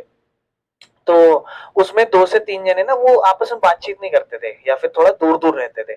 वहां पे एक होती थी कुकी ट्राइब, और एक होती थी कुकी ट्राइब होती थी, एक नागा ट्राइब, 3 ट्राइब्स थी, कुकी ट्राइब, नागा ट्राइब और मीती, एक मीती ट्राइब थी। तो वो मणिपुर क्या है ना कि चारों तरफ पहाड़ है और बीच में बसा हुआ है इस तरफ, तो वहां से फ्लाइट जाती है, ट्रेन से आप जा नहीं सकते हो, क्योंकि ट्रेन से आप जाओगे क्या है ना कि पूरे मणिपुर के कोने में एक ट्राइब है। अब वो मेरे ख्याल से शायद मीती ट्राइब्स है, शायद, पक्का नहीं पता, नाम उल्टे हो सकते हैं। नागा ट्राइब का कुछ लेना देना नहीं है इनसे, बहुत दूर है वो। एक बीच में रहती है कुकी ट्राइब्स और यहाँ रहती है मीती ट्राइब्स। तो वो लड़ते आपस में अपने कल्चर को लेके, उनके बीच में बहुत भयंकर लड़ाई है, इतने खतरनाक लेवल पे लड़ाइयां है उनकी कि वो मतलब बहुत गंदा, लड़कियों के साथ बहुत ही गलत होता है वहां, एक्सट्रीम, मतलब भर भर के। वो इस तरफ प्रोटेक्शन मिलती है, इस तरफ वो नहीं आते, सर वो सरकार आज तक संभाल ही नहीं पाई। यहाँ पे क्रिटिसिज्म मिलता है सरकार को कि आज तक मुद्दे नहीं संभाल पाए, ये नहीं कर पाए, वो नहीं कर पाए, तो बहुत ज्यादा सीन है। बाकी चलो खैर आगे चलते हैं। बाकी कुछ यूनिट जो है ना उनको थोड़ी कम पावर मिलती है, और कुछ यूनिट जो है उनको थोड़ी ज्यादा स्पेशल केस मिलते हैं, जैसे दिल्ली और पुडुचेरी आप देखते हो, ये यूनियन टेरिटरी ऐसी हैं जिनको थोड़ा सा अपना खुद का ही स्टेटहुड दे रखा है, ठीक है ना। इनके अपने खुद के जो है ना लेजिस्लेचर या सीएम होते हैं, जैसे दिल्ली का आप देखते हो, है ना। और रियल पावर, अच्छा पुडुचेरी का सीन ऐसा है कि पुडुचेरी एक ऐसा इलाका था जो फ्रांस के हाथ में था, जब देश आजाद भी हो गया था तब भी फ्रांस के अंडर ही था। लेकिन फ्रांस ने, एक टाइम अच्छे रिलेशन थे इंडिया से, तो फ्रांस ने इंडिया को एक गिफ्ट कर दिया था कि हम दे रहे हैं, हम जा रहे हैं। तो बाद में जाके इसको किसी स्टेट में न जोड़कर इसे अलग से यूनियन टेरिटरी बना दिया था। बाकी रियल पावर सेंट्रल गवर्नमेंट के पास ही रहती है, ये बात ध्यान रखना जो भी आप यूनियन टेरिटरी पढ़ते हो, ठीक है ना। और जितने भी स्टेट्स होते हैं इंडियन यूनियन के अंदर, उनके पास कोई अलग से आइडेंटिकल पावर्स नहीं होती है। कुछ स्टेट्स होते हैं जो कुछ स्पेशल स्टेटस की पावर एंजॉय करते हैं, या तो वो बहुत ज्यादा छोटे होते हैं या फिर वो इंडिपेंडेंट होते हैं, वो किसी के साथ जुड़ना नहीं चाहते। बाकी पावर शेयरिंग जो होती है वो यूनियन और स्टेट के अंदर आसान क्यों, मुश्किल क्यों है चेंज करना। अब ये बात समझना, नेक्स्ट टॉपिक है अपना, कि जो पावर शेयरिंग की हम बात कर रहे हैं, यूनियन मतलब सेंट्रल गवर्नमेंट और स्टेट मतलब एक राज्य की गवर्नमेंट, तो ये मुश्किल क्यों है चेंज करना। तो आप पहली बात समझो कि ये एक बेसिक स्ट्रक्चर है हमारे संविधान का, और उसके अंदर ऑलरेडी पावर्स जो है ना वो सिर्फ एक कानून नहीं है। जब हमारा संविधान बनाया गया ये उसका एक फाउंडेशन है, नींव है। और अगर आप इस कानून को बदलना चाह रहे हो तो आप समझो कि आप एक संविधान के साथ खिलवाड़, एक संविधान के साथ बदलाव कर रहे हो। तो सुप्रीम कोर्ट ये कहता है कि कोई भी बेसिक ढांचा नहीं बदल सकता संविधान का, इवन पार्लियामेंट भी नहीं बदल सकती। तो इसीलिए इसको चेंज करना बहुत ज्यादा मुश्किल होता है। किस चीज को? सेंट्रल और स्टेट की पावर को, जो भी उनके बीच में पावर है वो ऐसे ही रहती है, उसको चेंज करना इतना आसान नहीं है। मैंने आपको समझाया था कि अगर पावर चेंज करनी है तो 2/3 मेजोरिटी चाहिए होती है लोकसभा के अंदर, और वो सरकार अचीव नहीं कर पाई थी, ठीक है ना। तो बाकी ध्यान रखना। और दूसरी चीज, पहला मुश्किल है चेंज करना, और ये हमारे संविधान में बिल्कुल क्लियरली लिखा हुआ है, ठीक है ना, क्लियरली डिफाइन है आर्टिकल 246 में, और 7 शेड्यूल में 3 लिस्ट के अंदर ये लिखा हुआ है जो भी इसके सारे कानून है। तो इसीलिए इसको बदलाव या चेंज करना बहुत मुश्किल है। जब एक संविधान के अंदर, पूरी किताब के अंदर बदलाव करोगे, then you can change the power, है ना, जो भी शेयरिंग पावर है, लेकिन ये इतनी आसानी से बदली नहीं जा सकती। तो सवाल यहाँ यही है, आप इस चीज को समझो कि पावर शेयरिंग करना इतना, चेंज करना इतना आसान नहीं है सेंट्रल और स्टेट की। जो भी हमारे देश की सरकार है, जो भी हमारे राज्यों की सरकार है, इन पावर को आप इतनी आसानी से नहीं बदल सकते, ठीक है। अलग से चेंज करना भी है तो अलग से प्रोसीजर चाहिए होगा। मैंने बोला ना आपको, 2/3 मेजोरिटी चाहिए दोनों पार्लियामेंट हाउसेज में, और एटलीस्ट 50% उस राज्य में जो आप चेंज करना चाहते हो कुछ भी, वहां की लेजिस्लेचर की 50%, मोर देन 50% आपको अप्रूवल चाहिए सर, ठीक है ना। और ये बहुत ही मुश्किल हो जाता है करना, ठीक है। कोई भी अटेम्प्ट जो है ना, अगर आप उसमें स्टेट की पावर को कम करना चाहते हो, और उसको पहले ही अपोज कर दिया जाता है, क्योंकि देखो इसको चेंज करना भी कौन चाहेगा, एक राज्य तो कर नहीं सकता चेंज। एक राज्य अपनी बाउंड्रीज या अपने कुछ रूल्स चेंज करवा सकता है, पर वो पूरे हर राज्यों के लिए थोड़ा ना खड़ा हो सकता है। यानी कि सेंट्रल गवर्नमेंट ही इसे चेंज करवाना चाहती होगी, जो देश की सरकार है। जब देश की सरकार चेंज करवाने के लिए अपील भी करती है, तो पहली बात, लोकसभा और उसके साथ साथ राज्यसभा में उसकी कितनी सीटें होनी चाहिए, 2/3। लोकसभा की जो सीटें हैं, बेटा बहुत ध्यान से सुनना मेरी बात, लोकसभा की सीटें इस टाइम पे बीजेपी की, मैंने आपको बताया था 240 ही है। एनडीए की सीट भी 300 है, कम से कम 350 400 पार होना चाहिए था, तब जाके तो कुछ हो पाता। पहली एक प्रॉब्लम। और दूसरी प्रॉब्लम आप ये भी समझो कि ये सिर्फ लोकसभा की बात कर रहा हूं मैं, फिर राज्यसभा आती है। आपको पता है राज्यसभा में कितनी सीटें होती हैं, पता है किसी को? 245 सीटें होती हैं। उसमें से 233 सीटें जो होती हैं वो उस पे लोग चुने जाते हैं। उसके लिए आप कभी इलेक्शन नहीं देते, आप कभी इलेक्शन लेके उनको चुनते नहीं हो। तो वो लोग कौन होते हैं? वो अपने अपने राज्यों के एमएलए होते हैं, और अपने अपने राज्यों के एमएलए चुने जाते हैं। यानी कि राज्य का एमएलए बनना पड़ेगा, फिर जाके आप वहां पर एमपी बन सकते हो। और एक चीज बहुत ही सिंपल तरीके से समझ जाओ, अगर आप किसी जगह राज्य में एमएलए बने हो तो ही आपके चांसेस है कि आप शायद राज्यसभा का मेंबर बन सकते हो। लेकिन अगर मान लो पूरे देश में बीजेपी की सरकार है, लेकिन अगर ज्यादा राज्यों में बीजेपी की सरकार है ही नहीं, तो वहां एमएलए किसी और पार्टी के होंगे, और वो कहां पे बैठेंगे? राज्यसभा में बैठेंगे। तो चेंज करना मुश्किल है। अब आज के टाइम पे अच्छा खासा डोमिनेशन है बीजेपी का, मोस्टली पूरे नॉर्थ के हर स्टेट में तो बीजेपी है, टॉप के ऊपर छोड़ दो, जम्मू कश्मीर हिमाचल हटा दो, पंजाब हटा दो, यहाँ पे नहीं है। बाकी जगह मोस्टली बीच में और ऊपर की तरफ पूरा बीजेपी है। तो इसका मतलब राज्यसभा में भी अच्छी सीटें हैं, लेकिन फिर कहा नहीं है, लोकसभा में नहीं है ना, वहां दिक्कत है। वहां तो 240 के आसपास ही है, और एनडीए 300 के आसपास सीटें है। तो इतना आसान नहीं है एक कानून को बदलना, और कानून को बदलो तो ही आप पावर शेयरिंग को बदल सकते हो, अदरवाइज नहीं बदल सकते। तो इसलिए आप समझो कि जब एक टाइम पे बीजेपी और इलेक्शन चल रहे थे 2024 में, तो उस टाइम पे ये क्यों कहा जाता था कि भाई बीजेपी को मत जीतने दो या इतनी पावर में मत आने दो, क्योंकि वो कानून बदल सकती है अगर ज्यादा पावर में आ गई तो। 300 सीट ठीक है, 350 ठीक है, 400 पार मत करा दो, क्योंकि अगर एक सरकार 400 पार सीट ले गई तो फिर वो कानून बहुत आराम आराम से बदलेगी, जो मन करेगा वो करेगी। खैर, ये मैं एक पक्ष बता रहा हूं आपको। तो स्टेट जो है ना, वो जायज बात है स्ट्रांगली अपोज करेंगे कि भाई देखो, हम अपनी पावर क्यों कम होने देना चाहते हैं, हम तो नहीं चाहते हमारी पावर कम हो। इससे आजादी पे फर्क पड़ेगा, और ये फेडरलिज्म के अगेंस्ट हो जाएगा। इसीलिए जो पावर शेयरिंग है ना स्टेट और सेंट्रल के बीच में, ये बेसिक जो ढांचा है ना, इसको इतनी आसानी से आप नहीं बदल सकते। आपसे कल को कोई पूछे भी कि जो पावर शेयरिंग फेडरलिज्म है क्या आप इसे बदल सकते हो, तो यार आपका आंसर होगा कि इतना आसान नहीं है। इसके लिए सेंट्रल यानी कि लोकसभा राज्यसभा में 2/3 सीट होनी चाहिए, 2/3 मेजोरिटी होनी चाहिए, और फिर हर राज्यों में 50% से ज्यादा मेजोरिटी होनी चाहिए, तब जाके आप सेंट्रल और स्टेट के कानून को बदल सकते हो। और ये करना बहुत ही मुश्किल केस है। तो हमारा कानून ना एक तरीके से कॉम्प्लेक्सिटी दे देते तुम्हें कि भाई तुम बदल तो सकते हो पर इतना आसान नहीं है, एक तरीके से ये इम्पॉसिबल सिचुएशन हो जाती है। चलो बाकी जुडिशरी का क्या रोल रहता है कानून को इंप्लीमेंट करने में, कॉन्स्टिट्यूशन के जो भी प्रोविजन है। तो देखो समझो जुडिशरी की बात हो रही है, जुडिशरी मतलब हमारे कोर्ट, इनका क्या रोल है। देखो आपको पता है कि हमारा जो जुडिशरी है वो एक तरीके से गार्जियन होता है ना, जो सारे कानून या कानून की किताब की देखरेख करता है। जुडिशरी खास करके सुप्रीम कोर्ट एक प्रोटेक्टर होता है हमारे कॉन्स्टिट्यूशन का, जो हमारे सेंट्रल और स्टेट को इंश्योर करता है कि भाई देखो तुम जो भी कानून के रूल है वो फॉलो कर रहे हो नहीं कर रहे हो। इसीलिए जुडिशरी एक तरीके से गार्जियन है, माता पिता है, जो देखता है कि क्या तुम सब लोग, जैसे हर राज्यों के तुम लोग, क्या तुम सब लोग सही से रूल फॉलो कर रहे हो नहीं कर रहे हो, उस तरीके से।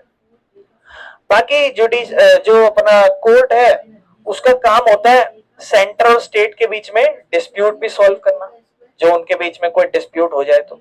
अगर कोई भी कंफ्लिक्ट या डिस्प्यूट होता है तो पावर्स का डिवीजन है ना, मतलब अगर मान लो कोई कंफ्लिक्ट या डिस्प्यूट हो रहा है उनकी पावर को लेकर, या लॉ मेकिंग अथॉरिटीज, या कोई भी हमारे कॉन्स्टिट्यूशनल राइट्स को लेकर, तो सुप्रीम कोर्ट अपना फाइनल डिसीजन देता है। यानी कि कुछ भी है, सिंपल सी बात है, एक ये पॉइंट याद रख लेना कि सेंट्रल और स्टेट के बीच में कोई भी डिस्प्यूट होते हैं तो वो डिस्प्यूट सुप्रीम कोर्ट संभालता है।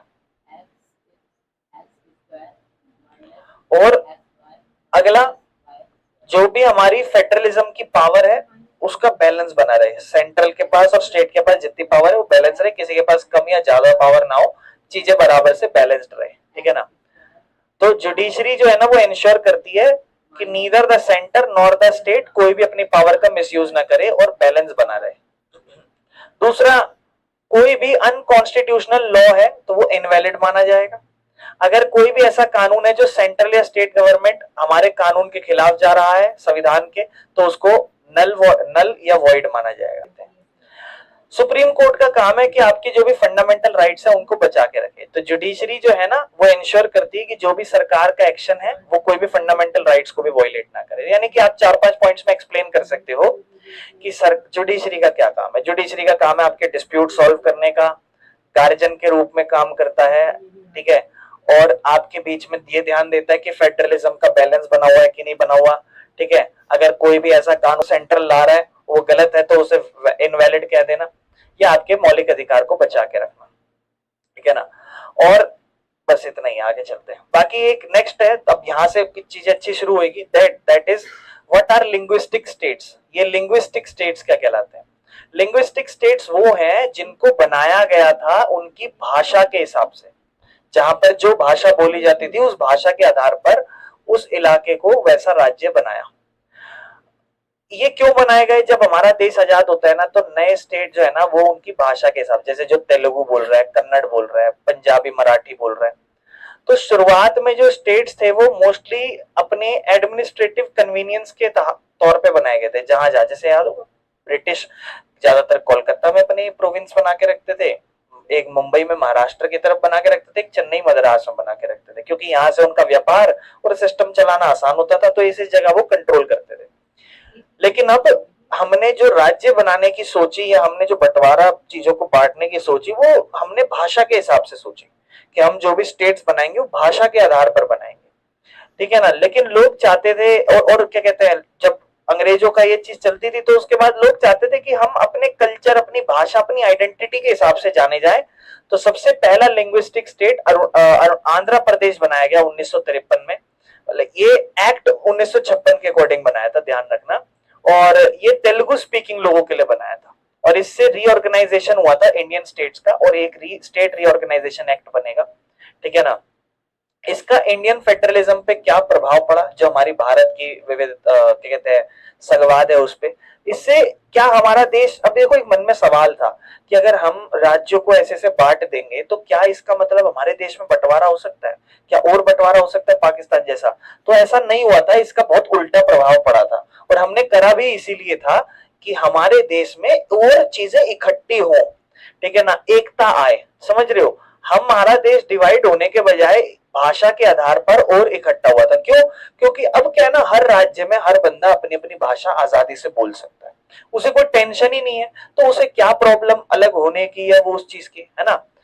तो लोग स्टार्ट करे ये फील करना कि जो ये हमारा देश का संविधान है ये हमारी भाषा के रिस्पेक्ट कर रहा है, हमारे कल्चर के रिस्पेक्ट कर रहा है, तो इसीलिए उन्होंने इंडियन डेमोक्रेसी को और सपोर्ट करना शुरू करा, ठीक है ना? इससे कंफ्लिक्ट होने कम हुए। शुरुआत में लोग प्रोटेस्ट करते थे भाषा के आधार पर, लेकिन जब आपने लिंग्विस्टिक स्टेट बनाए, भाषा के आधार पर राज्य बनाए, तो जो लोग डिमांड करते थे वो अब शांत आराम से बैठ गए ना, या फिर उनको लगा कि हाँ यही तो चीज हम चाहते थे, और फेडरलिज्म ज्यादा एक्सेप्टेबल हो गया लोगों के लिए, और फेडरलिज्म ने ज्यादा रियल और डेमोक्रेटिक बनाया। मतलब फेडरलिज्म का मतलब है पावर शेयर करना, हर किसी को पावर शेयर करना, और जो भी अलग अलग है लोग, डाइवर्सिटी है, उनकी रिस्पेक्ट करना।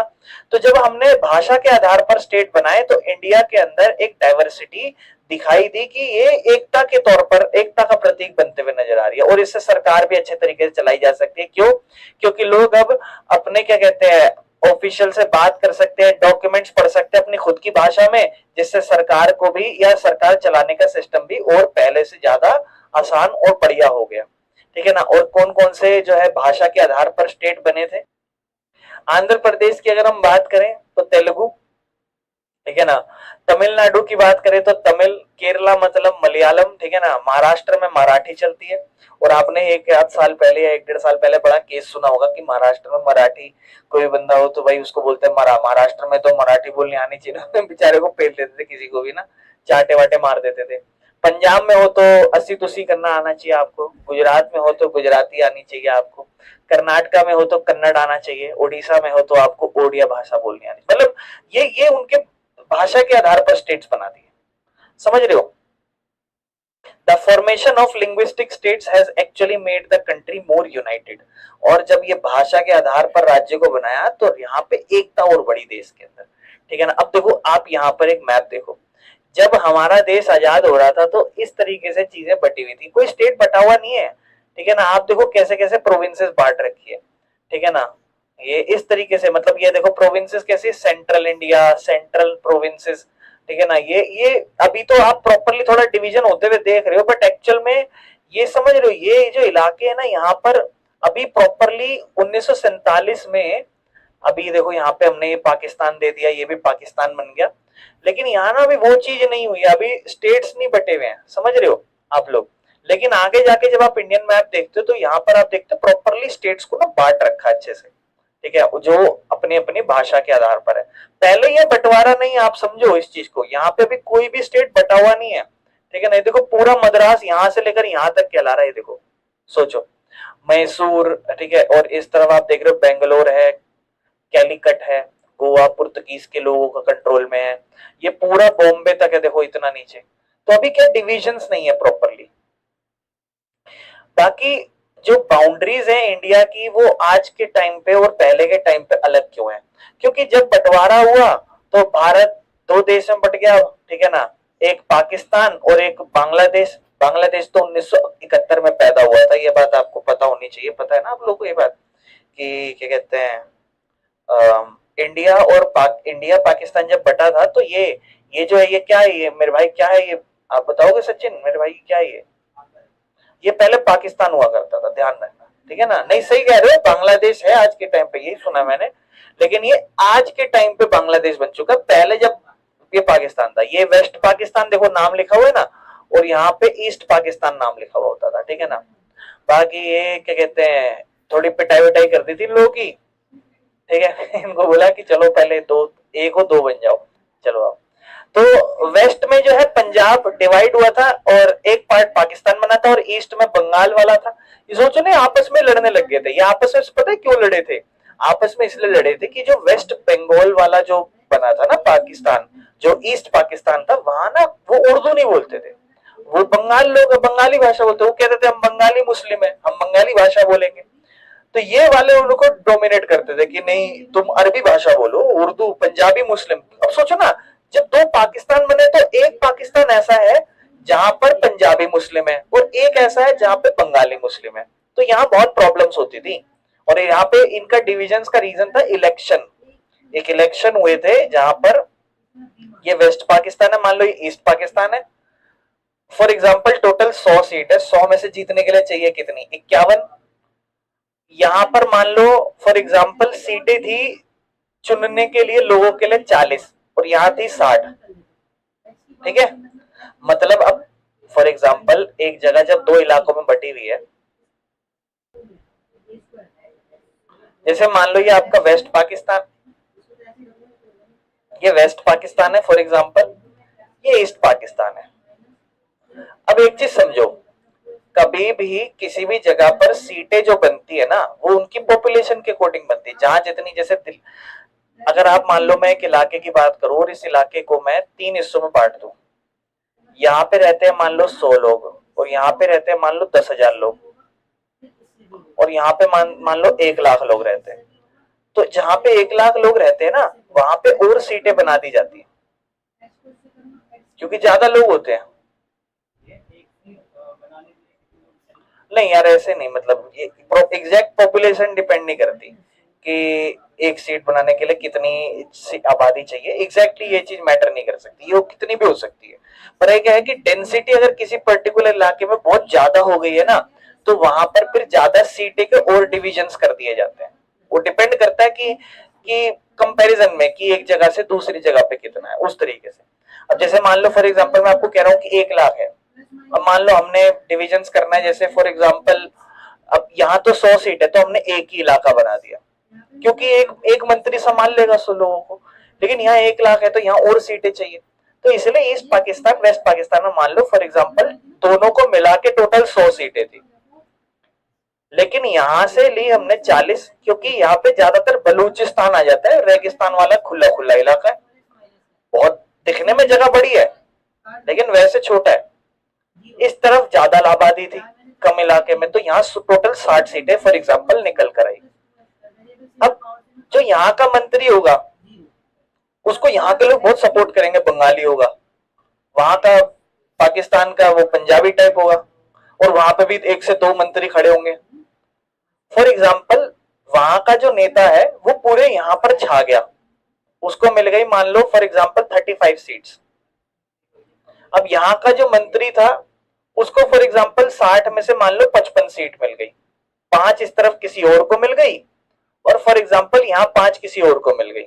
अब इस 55 वाले ने जायज बात है 100 में से सरकार तो बना ली, अब ये यहाँ का भी प्रधानमंत्री बन गया, ये पूरे पाकिस्तान का बनेगा। और वो चीज जैसे होने कोई यहाँ की आर्मी गई यहाँ पे और यहाँ हमले शुरू कर दिए और इस केस में यहाँ प्रॉपर 90,000 सोल्जर्स, 91,000 जितने भी थे सोल्जर्स गए थे।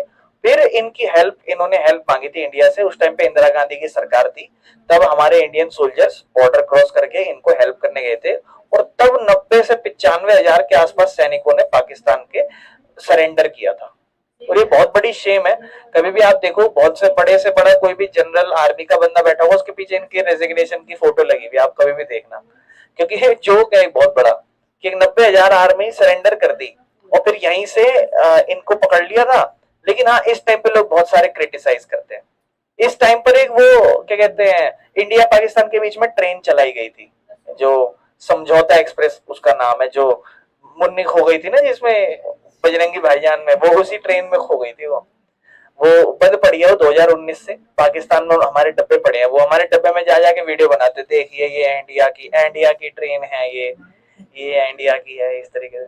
अच्छा ये जो मैं आपको बता रहा हूँ, फिर इस टाइम पे शिमला समझौता हुआ था, ये बड़ा फेमस है और इसी समझौते में आपने या फिर इसके आसपास आपने वो इंडस ट्रीटी वाटर आपने सुना होगा बहुत सारे।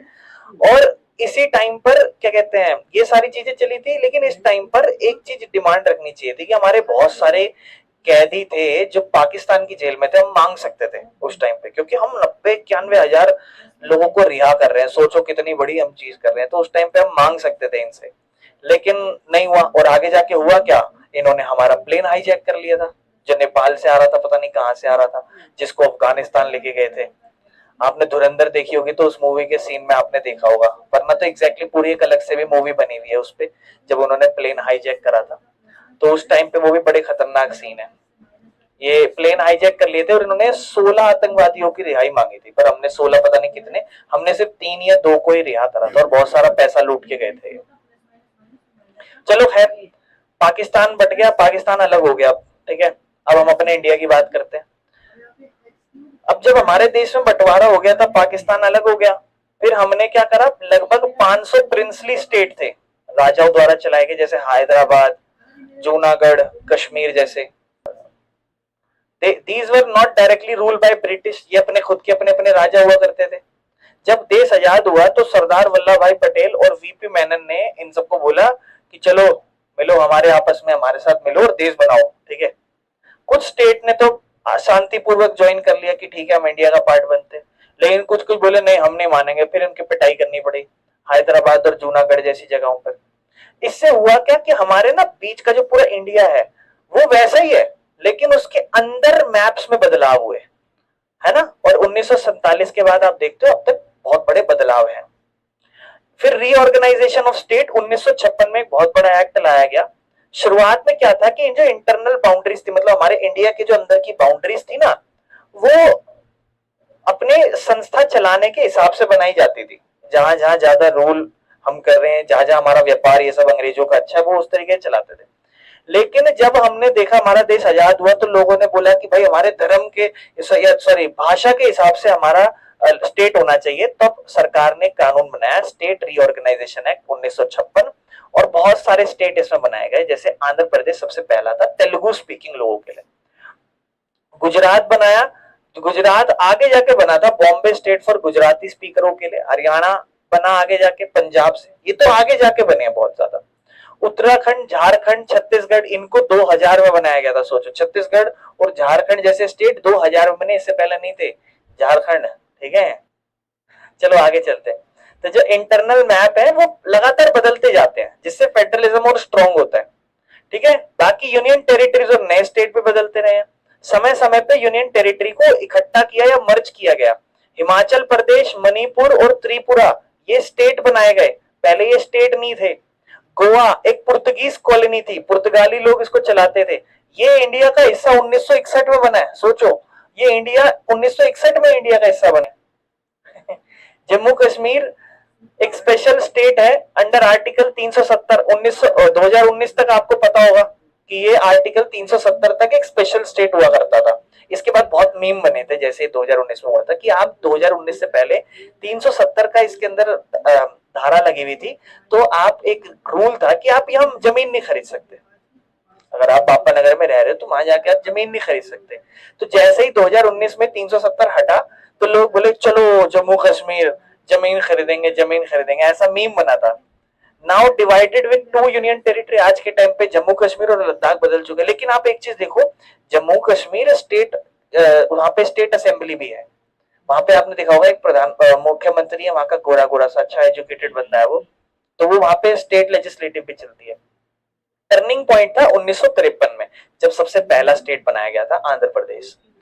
जो तेलुगु स्पीकिंग एरियाज थे वो अपना खुद का स्टेट चाहते थे, तो एक स्ट्रॉन्ग मूवमेंट और प्रोटेस्ट चला था और आंध्र प्रदेश बना था 1953 में। और इससे लोगों को एनकरेज हुआ कि जो मराठी, गुजराती, पंजाबी लोग थे वो बोले असी तुसी हमने भी अलग अलग दे दो, इस तरीके से है। 1956 में फिर हमने क्या करा, इंडियन गवर्नमेंट ने एक कानून पास करा और जो रीऑर्गेनाइज करी स्टेट बाउंड्री भाषा के आधार पर, ठीक है। और ये इसलिए करा गया ताकि हर इंसान को लगे कि हमें भी रिप्रेजेंट किया गया। ये देखो मेरा अपने नाम, अपनी भाषा है और इसका मेरा खुद का राज्य। जैसे बिहार, बिहारी है ना, अब एक बिहारी बेचारा परेशान है, उससे बोले बिहार से है तो मना कर देता पहले, नहीं मैं क्यों बताऊं, या मैं बिहारी हूँ। इंसान होना चाहिए, आपको प्राउड होना चाहिए। अगर आप अपने आप यही चीज अपनी बदल लो तो फिर क्या फायदा। तो लोग जो है क्या कहते हैं सीख सकते हैं, बोल सकते हैं और डील कर सकते हैं अपनी खुद की भाषा पे। और अगर आप इलाकों की टेंशन खत्म करना चाहते हो और एकता लाना चाहते हो तो भाषा के आधार पर सबके अपने राज्य बना दो, और इससे आपका फेडरलिज्म और स्ट्रांग और डेमोक्रेसी भी और स्ट्रांग होगी। कुछ स्टेट्स थे जिनको कल्चर के हिसाब से और उनकी एथनिक चीज या एथनिसिटी या ज्योग्राफी के हिसाब से बनाया था, सिर्फ लैंग्वेज के हिसाब से नहीं बनाया था। जैसे नागालैंड 1963 में ये अपनी ट्राइबल कल्चर और एथनिसिटी से बनाया था। ये जो नागा ट्राइब्स होती है ना, उनका घर बनाया था।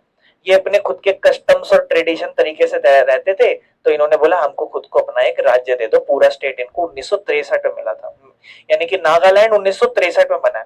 मिजोरम 1987 में बना है। यहाँ पे भी अपनी खुद की क्या कहते हैं एथनिसिटी और ट्राइबल आइडेंटिटी से मीजो ट्राइब्स यहाँ पे रहती है। इनका अपना खुद का कल्चर त्योहार सब है ना।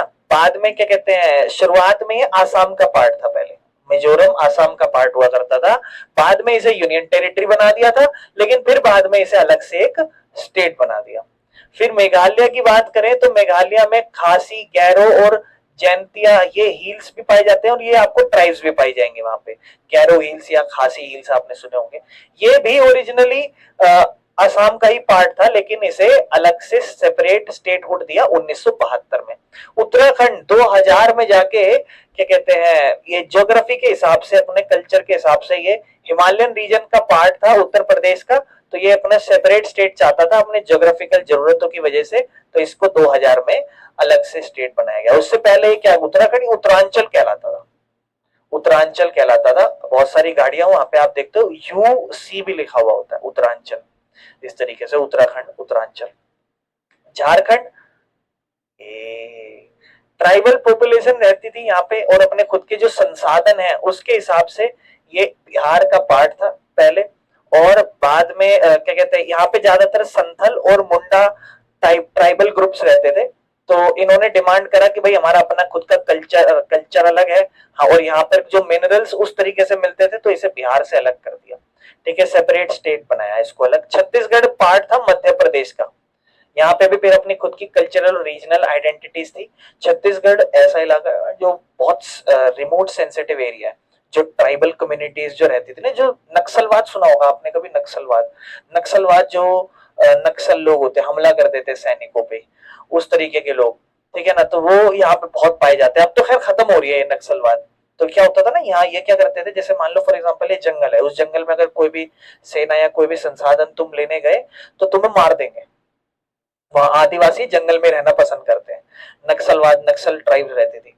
तो फिर क्या हुआ, सेना खड़ी कर दी फिर यहाँ, तो वो सेना को मारते थे, उनके हथियार छीनते थे, तो बहुत पंगा होता था। इंडिया में खुद का भी एक बहुत बड़ी प्रॉब्लम है, क्योंकि ये कहते थे कि हम जैसे रह रहे हैं हमें वैसे रहने दो, हमें मत हटाओ जंगलों से, उस तरीके। अब जाके तो डेवलपमेंट आई है धीरे धीरे। अब ऐसे इलाके जो पहले बहुत ही जाना बहुत मुश्किल होता था, अब जितने भी फेमस फेमस यूट्यूबर है वो वहां जाके वीडियो बना, देखिए दोस्तों यहाँ पर पहले होता था बहुत ही बुरा हाल, अब आप यहाँ खड़े, जहां मैं अभी खड़ा हूँ यहाँ पर पहले खड़े नहीं होने दिया जाता था, अब मैं खड़ा हूँ। इस तरीके से चीजें चलती हैं। Language and policy in Indian federalism. बाकी सवाल है अपना अगला, व्हाई वाज लैंग्वेज पॉलिसी, जो हमने देखा कि स्टेट रीऑर्गेनाइजेशन एक बनाया, मतलब भाषा के हिसाब से धर्म बनाए गए, तो ये क्यों? जब हमारा देश आजाद हुआ तो इंडिया में बहुत सारे अलग अलग भाषा बोलने वाले लोग थे, जैसे हिंदी, तमिल, बंगाली, तेलुगु, कन्नड़, मलयालम, पंजाबी, उर्दू, आसामी। ठीक है, तो अगर हम एक ही लैंग्वेज को नेशनल लैंग्वेज बना दें तो भाई इससे तो हर बंदे की आइडेंटिटी और कल्चर हर्ट हो जाएगा। वो तो बोलेगा कि मतलब अपनी भाषा में गाली देगा, वो कहेगा कि हमें तो बोलनी नहीं आती, और है ना। तो एक बैलेंस्ड लैंग्वेज पॉलिसी बनाना बहुत जरूरी था। इसलिए हिंदी को आप देखते हो राष्ट्र भाषा नहीं बना रखा, ठीक है ना। और इंडिया की कोई नेशनल लैंग्वेज है ही नहीं, ये भी आप ध्यान रखना। इंडिया हिंदी जो है वो एक ऑफिशियल लैंग्वेज है, राजभाषा कहलाती है, ठीक है, और सेंट्रल गवर्नमेंट की कहलाती है। और अराउंड 41% इंडियंस जो है ना वो हिंदी बोलते हैं इंडिया में से। अगर 100 लोग हैं तो 41 लोग ही हिंदी बोलते हैं सेंसस के अकॉर्डिंग। लेकिन मेजोरिटी लोग जो है ना वो अलग भाषा, यानी कि 59 लोग तो अलग भाषा बोलते हैं ना, इसलिए कैसे बना सकते हो तुम नेशनल लैंग्वेज? हिंदी को सिर्फ एक ऑफिशियल लैंग्वेज बना रखा है। हिंदी इन देवनागरी स्क्रिप्ट में ऑफिशियल लैंग्वेज है यूनियन की, जो आर्टिकल 343 के अंदर लिखी है। और इंग्लिश भी हिंदी के साथ साथ ऑफिशियल लैंग्वेज मानी जाती है, क्योंकि जो तमिल के लोग हैं उन्होंने बोला भाई हिंदी को तुम ऑफिशियल बना रहे हो, हम कैसे बोले, एटलीस्ट इंग्लिश बनाओ। एक टाइम में लोगों ने इन्होंने बोला कि हम इंग्लिश को हटा रहे हैं ऑफिशियल लैंग्वेज से, तो इन्होंने कहा नहीं मत हटाओ। क्यों? बोले हमें दिक्कत होती है उस तरीके से, है ना। यानी कि कोई भी बिल, कानून, कोर्ट की कोई भी रूलिंग्स होगी या कोई भी कम्युनिकेशन होगी सेंट्रल स्टेट की, वो किस में होगी? हिंदी में। लेकिन अगर कोई इंग्लिश में सुनना चाहता है तो इंग्लिश में आप यूज कर सकते हो, ऑफिशियल लैंग्वेज है। वो लगाते हैं ना अलग से, समझ रहे हो? जब वहां तो हिंदी में बोल रहे कि समझ ना आए तो लगा लो, ठीक है ना। हिंदी के अलावा 21 भाषा और है जिनको रिकॉग्नाइज करा गया स्केड्यूल लैंग्वेज में, और आप याद रख लेना 21 भाषा और है, आप याद कर लो तो बढ़िया है, ठीक है ना। बाकी हर राज्य की अपनी खुद की ऑफिशियल लैंग्वेज हो सकती है, हर राज्य की। आप देखते हो किसी भी राज्य में जाते हो अपनी खुद की ऑफिशियल लैंग्वेज होती है हर राज्य की। हर राज्य की अपनी खुद की ऑफिशियल लैंग्वेज है, जैसे तमिलनाडु, बंगाल, महाराष्ट्र, इनकी अपनी खुद की इलाकों की भाषा है। तमिलनाडु क्या यूज करता है? तमिल, महाराष्ट्र मराठी, पंजाब पंजाबी, है ना। इंग्लिश कंटिन्यू रही अभी भी ऑफिशियल लैंग्वेज। मैं बोला ना शुरुआत में इंग्लिश को सिर्फ ऐसा कहा गया कि 1965 तक यूज करेंगे, लेकिन जो बहुत सारे नॉन हिंदी स्टेट्स थे ना, उन्होंने कहा कि हिंदी ओनली मत रखो। खास करके तमिलनाडु ने बहुत इसको प्रोटेस्ट किया था, तो इसीलिए गवर्नमेंट ने डिसाइड करा कि इंग्लिश को हम कंटिन्यू ही करेंगे ऑफिशियल लैंग्वेज, एसोसिएटेड, मतलब हिंदी के साथ साथ ये एसोसिएटेड ऑफिशियल लैंग्वेज है। मेन ऑफिशियल लैंग्वेज कौन सी है? हिंदी, और हिंदी के साथ ये एसोसिएटेड है हिंदी के साथ साथ, ठीक है, ताकि लिंग्विस्टिक कन्फ्लिक्ट ना हो। और बाकी अगला रिकॉग्निशन ऑफ शेड्यूल लैंग्वेज बोलता है कॉन्स्टिट्यूशन में टोटल 22 थी, मैंने आपको 21 बोला था क्योंकि हिंदी के साथ, तो हिंदी के साथ 21 रह गई और हिंदी मिला दोगे तो 22वां शेड्यूल, 22 शेड्यूल लैंग्वेज है। 8वें शेड्यूल में इसको लिखा हुआ है, और गवर्नमेंट प्रमोट करती है, प्रोटेक्ट करती है इन सभी भाषाओं को। तो कौन कौन सी है आप देख लो, ये आसामी, बंगाली, गुजराती, कन्नड़, कश्मीरी, मलयालम, मराठी, ओडिया, पंजाबी, संस्कृत, तमिल, तेलुगु, उर्दू, और ये कुछ कॉमन कॉमन लैंग्वेज है। पूरी 21 करनी है तो 21 कर लेना, नहीं तो ये आप याद रखना, और सवाल आ रखे हैं इसे ध्यान रखना। बाकी सेंटर और स्टेट के रिलेशन किस प्रकार के होते हैं अगर हम इस पे बात करें, तो एक होता है लेजिस्लेटिव रिलेशन, जहां पर कानून बनाने की बात होती है। लेजिस्लेटिव जब भी वर्ड आ जाए, लेजिस्लेचर वर्ड आ जाए, कानून बनाने की बात हो रही है। अभी पार्लियामेंट में भी यही चल रहा है, आप ध्यान से देखना। डील्स होता है, डील करते हैं कानून बनाने में। जो हमारा कॉन्स्टिट्यूशन है ना, संविधान, उसने 3 सब्जेक्ट आपको पता है लिस्ट बना रखी थी। एक ऐसा लिस्ट था जहाँ पे सिर्फ देश की सरकार जो है कानून बनाती है। स्टेट लिस्ट होती है जहाँ क्या कहते हैं राज्य सरकार होती है उसकी रिस्पॉन्सिबिलिटी है कानून बनाने की। और तीसरी कॉन्करेंट लिस्ट है जहाँ क्या कहते हैं दोनों ही लॉ बना सकते हैं, लेकिन अगर कभी भी कॉन्फ्लिक्ट हुआ तो सेंट्रल बनाती है।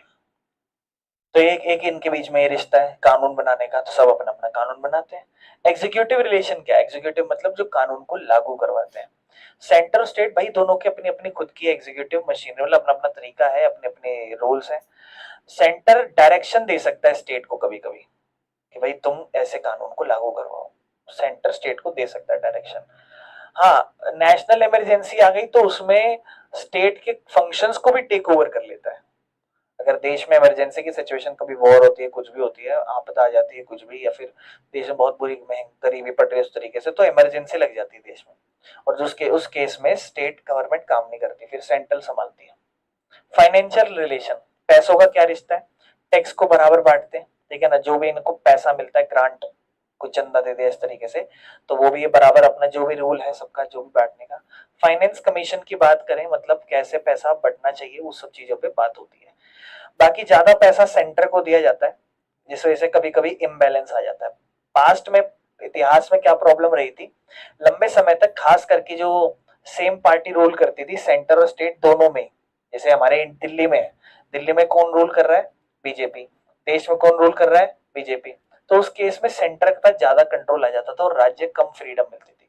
1990 से पहले ऐसा था, सेंट्रल गवर्नमेंट जो थी ना, वो क्या करती थी, स्टेट गवर्नमेंट को डिसमिस कर सकती थी।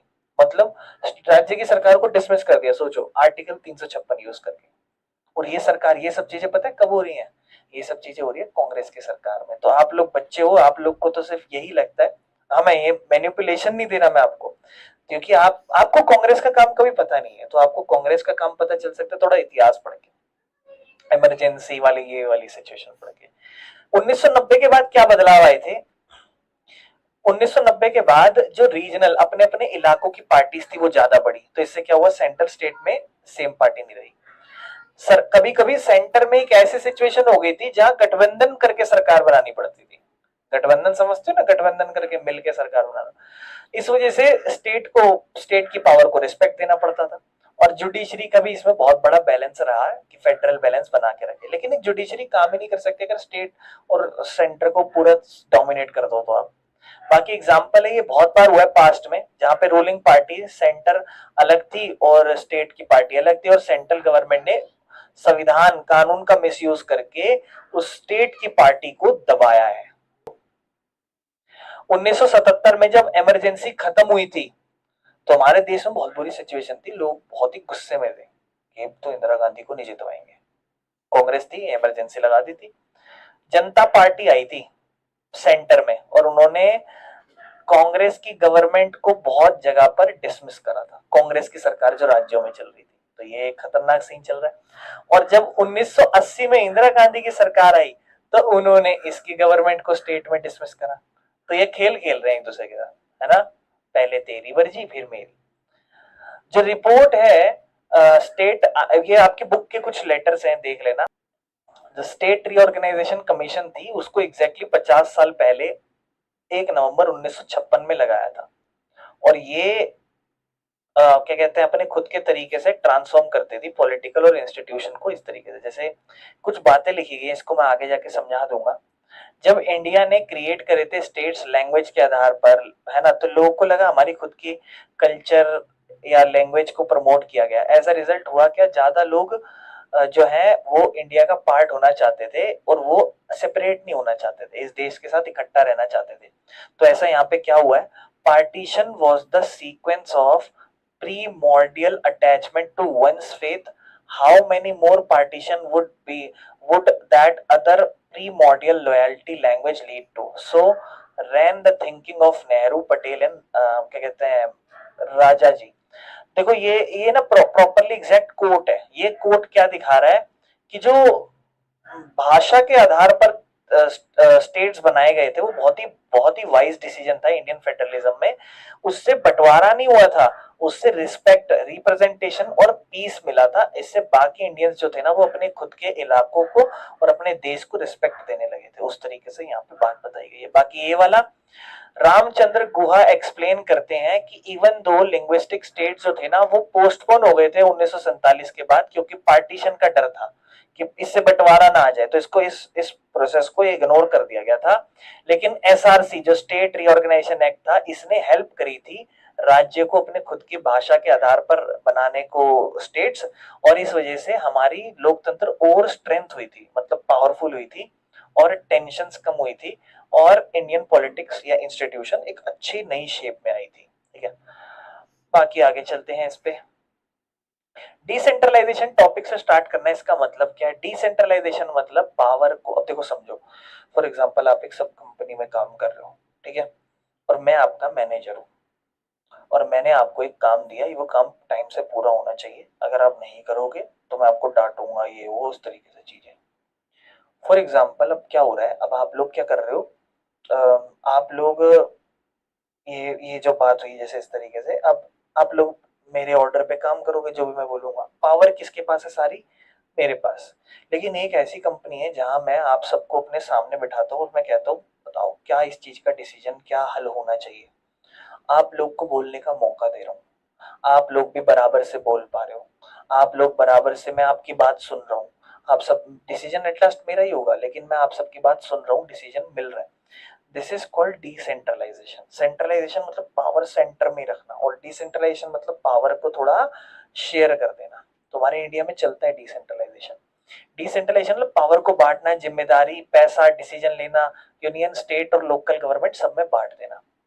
और इसका मकसद यही था कि लोगों तक आप डेमोक्रेसी को पहुंचा सको, डिसीजन अच्छे आए, ज्यादा पार्टिसिपेशन और बेहतर अकाउंटेबिलिटी आए लोगों के अंदर।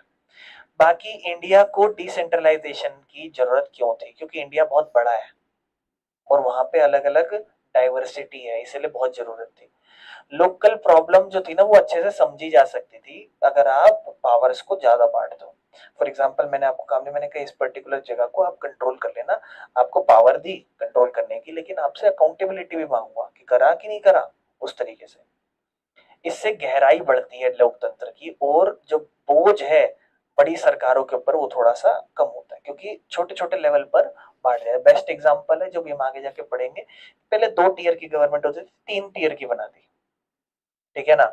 गांव के अंदर पंचायत, शहरों के अंदर म्युनिसिपल कॉर्पोरेशन। बाकी जो कॉन्स्टिट्यूशन का पुश था वो देखो, 73वां और 74वां संविधान का बदलाव था, फोर्स में 1993 में आया था, और ये जो बदलाव थे वो ये था कि लोकल सेल्फ गवर्नमेंट बनेगी अब, ठीक है ना। 73वें बदलाव में पंचायत राज बनाया, 74 में एमसीडी बनाया। फीचर्स क्या थे इनके, अब हमारे अमेंडमेंट में 2 टीयर गवर्नमेंट होती थी, अब क्या बनेगी, 3 tier government, central, state, local, ठीक है। गांव के अंदर विलेज पंचायत होती थी, ब्लॉक, तालुका, मंडल, जिसे पंचायत समिति कहा जाता है, लेवल होते थे। गांव के अंदर पंचायती राज सिस्टम का लेवल है, सबसे छोटा आपके गांव में चलती है ग्राम पंचायत, जो सबसे आपके सिर्फ आपके गांव की होती है, और ऐसे अलग अलग गांव की मिलके बनती है, ब्लॉक कह सकते हो, तालुका कह सकते हो, मंडल कह सकते हो, वो होती है पंचायत समिति। और ऐसे ही अलग अलग ब्लॉक मिलके बनता है पूरा जिला परिषद डिस्ट्रिक्ट, ठीक है। शहरों में इसे नगर पंचायत, म्युनिसिपल काउंसिल या म्युनिसिपल कॉर्पोरेशन कहते हैं, वो आबादी के ऊपर डिपेंड होता है। इनमें हर 5 साल में इलेक्शंस होते हैं, अगर एक क्या कहते हैं बॉडी, वो सरकार पहले ही गिर गई तो अगले 6 महीने में इलेक्शन होंगे। रिजर्वेशन यहाँ बहुत इंपॉर्टेंट है, क्योंकि सेंट्रल और स्टेट में भी रिजर्वेशन 1/3 अभी 2023-24 में हुई है, और यहाँ 1992 में ही महिलाओं की रिजर्वेशन 33% कह दी थी, ठीक है ना। चेयरमैन, चेयरपर्सन पोस्ट, और ये जितने भी बहुत सारे स्टेट ने तो इसे 50% कर दिया था कि महिलाओं की जो है, और उस तरीके से, और SC ST को भी जितनी वहां पे गांव में आबादी है उतनी आबादी के हिसाब से उनको नेता बनाया जाएगा, उसकी सीट या क्या कहते हैं, उन जितनी आबादी उतने हिसाब से जो है लोकल गवर्नमेंट में लोग खड़े होंगे उस राज्य से या उस जगह से। और क्रिएशन करा स्टेट इलेक्शन कमीशन, अब स्टेट इलेक्शन कमीशन बनाया, अभी तक आपके पास सिर्फ इलेक्शन कमीशन थी, अब स्टेट इलेक्शन कमीशन क्या करती है, वो इन पंचायत और एमसीडी के इलेक्शन कराती है, और एक स्टेट फाइनेंस कमीशन जो हर 5 साल में कितना पैसा बटा है उस पर बातचीत करेगी, ठीक है। दूसरा, पावर और सब्जेक्ट्स को डिवोल्यूशन कर दिया, 11वें शेड्यूल के अंदर 19 सब्जेक्ट्स जो पंचायत के बारे में बात करते हैं, और 12वें शेड्यूल में 18 सब्जेक्ट्स हैं जो म्युनिसिपैलिटीज के ऊपर बात करते हैं। किस किस टॉपिक पे बात होती है उन सब्जेक्ट्स पे, agriculture, minor irrigation, rural housing, ठीक है, रोड्स, ड्रिंकिंग वाटर, गरीबी, इन सब चीजों पे। डिसेंट्रलाइजेशन क्या पूरे तरीके से काम कर पाया, अब यही तो डिसेंट्रलाइजेशन है, पावर को क्या कर दिया और बांट दिया लोकल गवर्नमेंट में। तो क्या हमारे ये जो डिसेंट्रलाइजेशन है हमारे यहाँ बढ़िया से वर्क कर पाए, तो हम ताकत की बात करते हैं। देखो बहुत सारे लोग, लाखों लोग इलेक्टेड रिप्रेजेंटेटिव्स अब आपको नजर आ रहे हैं, मतलब अब आपको जो चुने हुए नेता नजर आ रहे हैं वो लाखों में आ रहे हैं, और इंडिया एक वर्ल्ड, आबादी बहुत बड़ी है इसीलिए लार्जेस्ट डेमोक्रेटिक पार्टिसिपेशन हुआ वर्ल्ड में, कि देखो यहाँ कितने लोग डेमोक्रेसी में पार्टिसिपेट करते हैं। वुमेन SC ST पार्टिसिपेशन बहुत बड़ा, कुछ स्टेट केरला, कर्नाटका, वेस्ट बंगाल, महाराष्ट्र, इन्होंने रियल पावर्स को दिखाया, और स्टाफ और मनी ये इनका यहाँ ज्यादा नजर आया।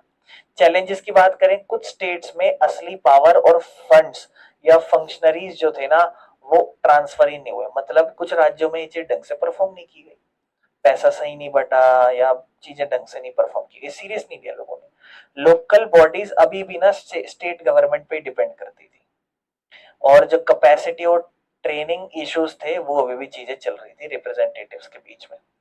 तो फिर हम इसे डेमोक्रेटिक डिसेंट्रलाइजेशन क्यों कहते हैं, बिकॉज पहला ये सवाल है अगला टॉपिक का, कि हम हमारे जो डेमोक्रेसी है उसे लोकतंत्र वाला डिसेंट्रलाइजेशन क्यों कहते हैं। डिसेंट्रलाइजेशन मतलब पावर बांटना लोकतंत्र के तरीके से, क्योंकि आप लोग अपना लोकल नेता डायरेक्टली चुनते हो, और वो कैसे चुनते हो, जो ग्राम सभा मीटिंग चलती है या वार्ड की जो भी कमेटीज होती है जो शहरों में चलती है, गांव में होती है ग्राम सभा, जो बैठक चलती है ना वो ग्राम सभा मीटिंग होती है, और ऐसे ही वार्ड कमेटीज होती हैं, वार्ड नंबर, इस तरीके से जो उन्हें जिम्मेदार ठहराती है, अगर लगेगा अच्छा काम नहीं कर रहा हटा दो, किसी और को बना देंगे अगले 5 साल में। बाकी ये 3 टीयर सिस्टम को आप याद रखना, सबसे पहले लेवल पे ग्राम पंचायत होती है जो गांव को कवर करती है, और फिर बहुत सारे गांव मिलके पंचायत समिति, ब्लॉक बनाते हैं, और पूरा एक जिला, जिला परिषद कंट्रोल करता है, ठीक है। बाकी ग्राम पंचायत आपको मैंने समझा ही दिया था, ठीक है ना, वो पंच मेंबर्स, वार्ड के मेंबर, उन सबसे बनी हुई होती है। ग्राम पंचायत का काम क्या होता है? विलेज के रोड, नाली, स्ट्रीट लाइट पे ध्यान देना, प्रॉपर सप्लाई सैनिटेशन पे ध्यान देना, प्राइमरी स्कूल और हेल्थ सेंटर पे, और जो मनरेगा था वो लागू करवाना, हर बंदे की गिनती रखना कि कौन कौन आ रहा है नहीं आ रहा। ग्राम सभा इस पूरे सिस्टम की बैकबोन, रीढ़ की हड्डी कहलाती है। क्यों? जितने भी नागरिक 18 से ऊपर के हैं, तो ग्राम सभा होती है मीटिंग, ग्राम सभा मीटिंग होती है ग्राम पंचायत की, ये ध्यान रखना। ग्राम पंचायत एक संस्था है, जैसे एमसीडी हमारे यहाँ वैसे, और ग्राम सभा मीटिंग है। तो ग्राम सभा जो होती है वो बैकबोन होती है इस पूरे सिस्टम के। ग्राम सभा में जितने भी नागरिक हैं 18 साल के, वो सब बैठते हैं। ऐसा नहीं कि पप्पू जप्पू किसी को बिठा दिया हो आपने, और क्या कहते हैं, वो यूजुअली 2 से 4 बार एक साल में बैठ के बातचीत होती है। पर्टिकुलर क्या क्या, जैसे जैसे गांव का क्या बजट होगा उस पर अप्रूव चलता है, ग्राम पंचायत का क्या क्या काम होगा उस पर रिव्यू चलता है, ट्रांसपेरेंसी आती है, मतलब दिखाई देता है भाई क्या काम कर रहे हो तुम, क्या नहीं कर रहे हो, अच्छे से बताओ, है ना, या लोगों की भागीदारी बढ़ती है। ग्राम पंचायत के बाद पंचायत समिति ब्लॉक लेवल पे होती है।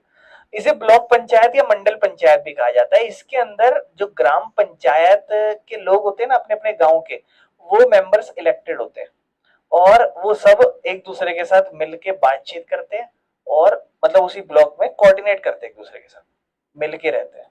काइंड ऑफ ऐसा नहीं रह रहे हैं वो, पर्टिकुलर टॉपिक से बातचीत, कहीं की जरूरत पड़े इस गांव से तो ये चीज संसाधन यहाँ लाया जा सके, उस तरीके से। फिर जिला परिषद आता है, जो पूरे रूरल एरियाज, गांव के उस पर्टिकुलर इलाके का सबसे बड़ा ऑफिस है एक तरीके से, और सबसे बड़ी पंचायत बॉडीज होती है रूरल एरियाज में, और ये कंट्रोल करती है, गाइड करती है समिति को, और समिति फिर किसको ये फॉलो चीज करते होंगे, ये चीज ग्राम पंचायत को। बाकी मेंबर्स इसके अंदर क्या कहते हैं, लोगों के द्वारा और एमएलए और एमपी के द्वारा उस डिस्ट्रिक्ट के चुने जाते हैं जिला परिषद के अंदर। बाकी ये डिस्ट्रिक्ट का जो कलेक्टर होता है, जैसे आईएएस ऑफिसर, उस तरीके से उनके साथ मिलके काम करते हैं, ठीक है। बाकी ये बनी कैसे थी हमारे इंडिया में, आई कैसे, क्योंकि हमारे जब देश आजाद हुआ था तब नहीं था ये सिस्टम, लेकिन 73वां कॉन्स्टिट्यूशन अमेंडमेंट, बदलाव, जिस जो 1992 का था, ये याद रखना, पार्लियामेंट में पास हुआ था 1992 में, और 1993 में लागू हुआ था। और पंचायती राज एक कॉन्स्टिट्यूशनल बॉडी अलग से बनाया था, लेकिन कुछ स्टेट्स में नहीं, नागालैंड, मिजोरम, मेघालय, दिल्ली या कुछ ट्राइबल एरियाज में नहीं था। दिल्ली में इसलिए नहीं था क्योंकि क्या कहते हैं, यूनियन टेरिटरी आ जाती है। फिर बाद में वो एमसीडी के अंदर तो है अभी। हर 5 साल में इलेक्शन होंगे, 1/3 सीट वुमेन्स के लिए है, कुछ कुछ राज्यों में तो 50% कर रखी है। हर 5 साल में इलेक्शन होते हैं, अगर 6 साल डिसॉल्व हो गई तो 6 महीने में हो जाएंगे।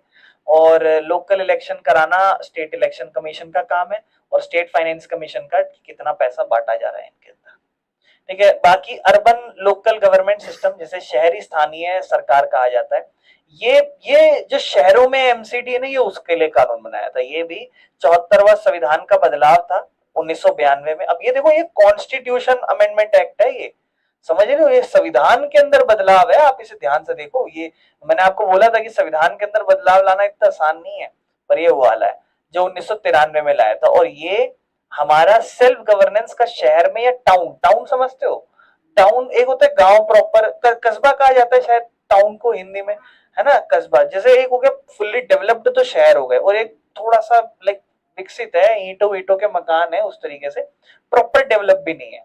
और शहर में जो है, ये जैसे रोड, गार्बेज, साफ पानी, है ना, इस तरीके से चीजों के, इन मुद्दों पर ये संभालती है। अगर हम अर्बन लोकल बॉडी, शहरों की बात करें, तो ध्यान समझना, अगर कोई छोटा कस्बा है तो वहां नगर पंचायत चलती है, ठीक है ना, और गांव और टाउन दोनों मिला के। लेकिन म्युनिसिपल काउंसिल, नगर पालिका आपने सुनी होगी, वो छोटे मीडियम टाउन या सिटीज होते हैं जिनकी आबादी 20 लाख से कुछ है, उस तरीके से। और एमसीडी जो नगर निगम हमारे शहरों में है, दिल्ली, मुंबई, कोलकाता में, यहाँ आबादी बहुत ज्यादा है, 10 लाख, अच्छा सॉरी 20,000 से लाख तक की बात थी, यहाँ 10 लाख से ऊपर का डेटा हो तो इस तरीके से। आगे चलते हैं बेटा। अर्बन लोकल बॉडीज की बात करें, तो जो शहरों में म्युनिसिपैलिटी का कॉरपोरेशन है, उसका हेड जो होता है वो चेयरपर्सन, या आज के टाइम पे मेयर कहलाता है।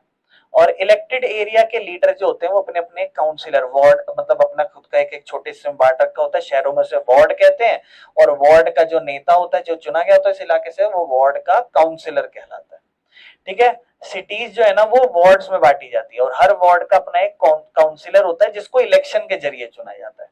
ठीक है। और एक मेयर जो बड़े शहर में होता है या चेयरपर्सन कहलाएगा, अगर छोटे शहर का है तो वो काउंसिलर सारे मिलके उसको चुनते हैं और वो डायरेक्टली पूरे स्टेट का हेड होता है एक तरीके से, जो इन लोकल गवर्नमेंट का होता है।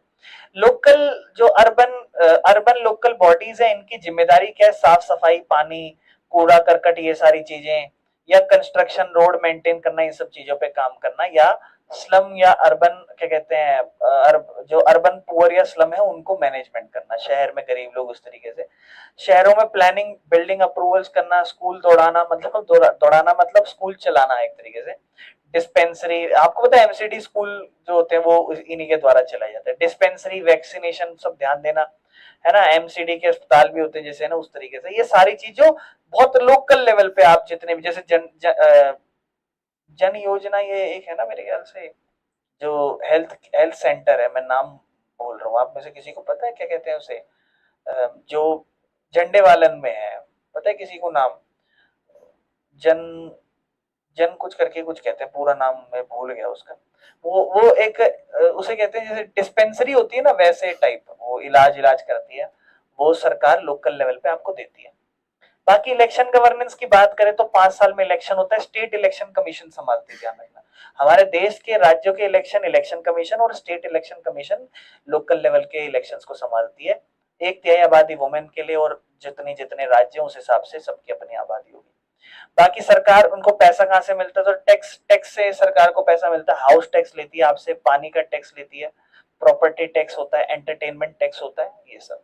आप कभी मूवी वूवी देखने जाते हो तो वहां टैक्स लगते हैं उन जगहों के होने के, वो उस तरीके से। बाकी कभी कभी स्टेट गवर्नमेंट, सेंट्रल गवर्नमेंट आपको चंदा दे देती है, या फीस, बिल्डिंग के लिए कोई परमिट ले रहे हो, पार्किंग लाइसेंस ले रहे हो, जैसे ठेका है उस तरीके से लाइसेंस लेती है, और फिर वो फीस है, वहां से इनके पास पैसा आ जाता है।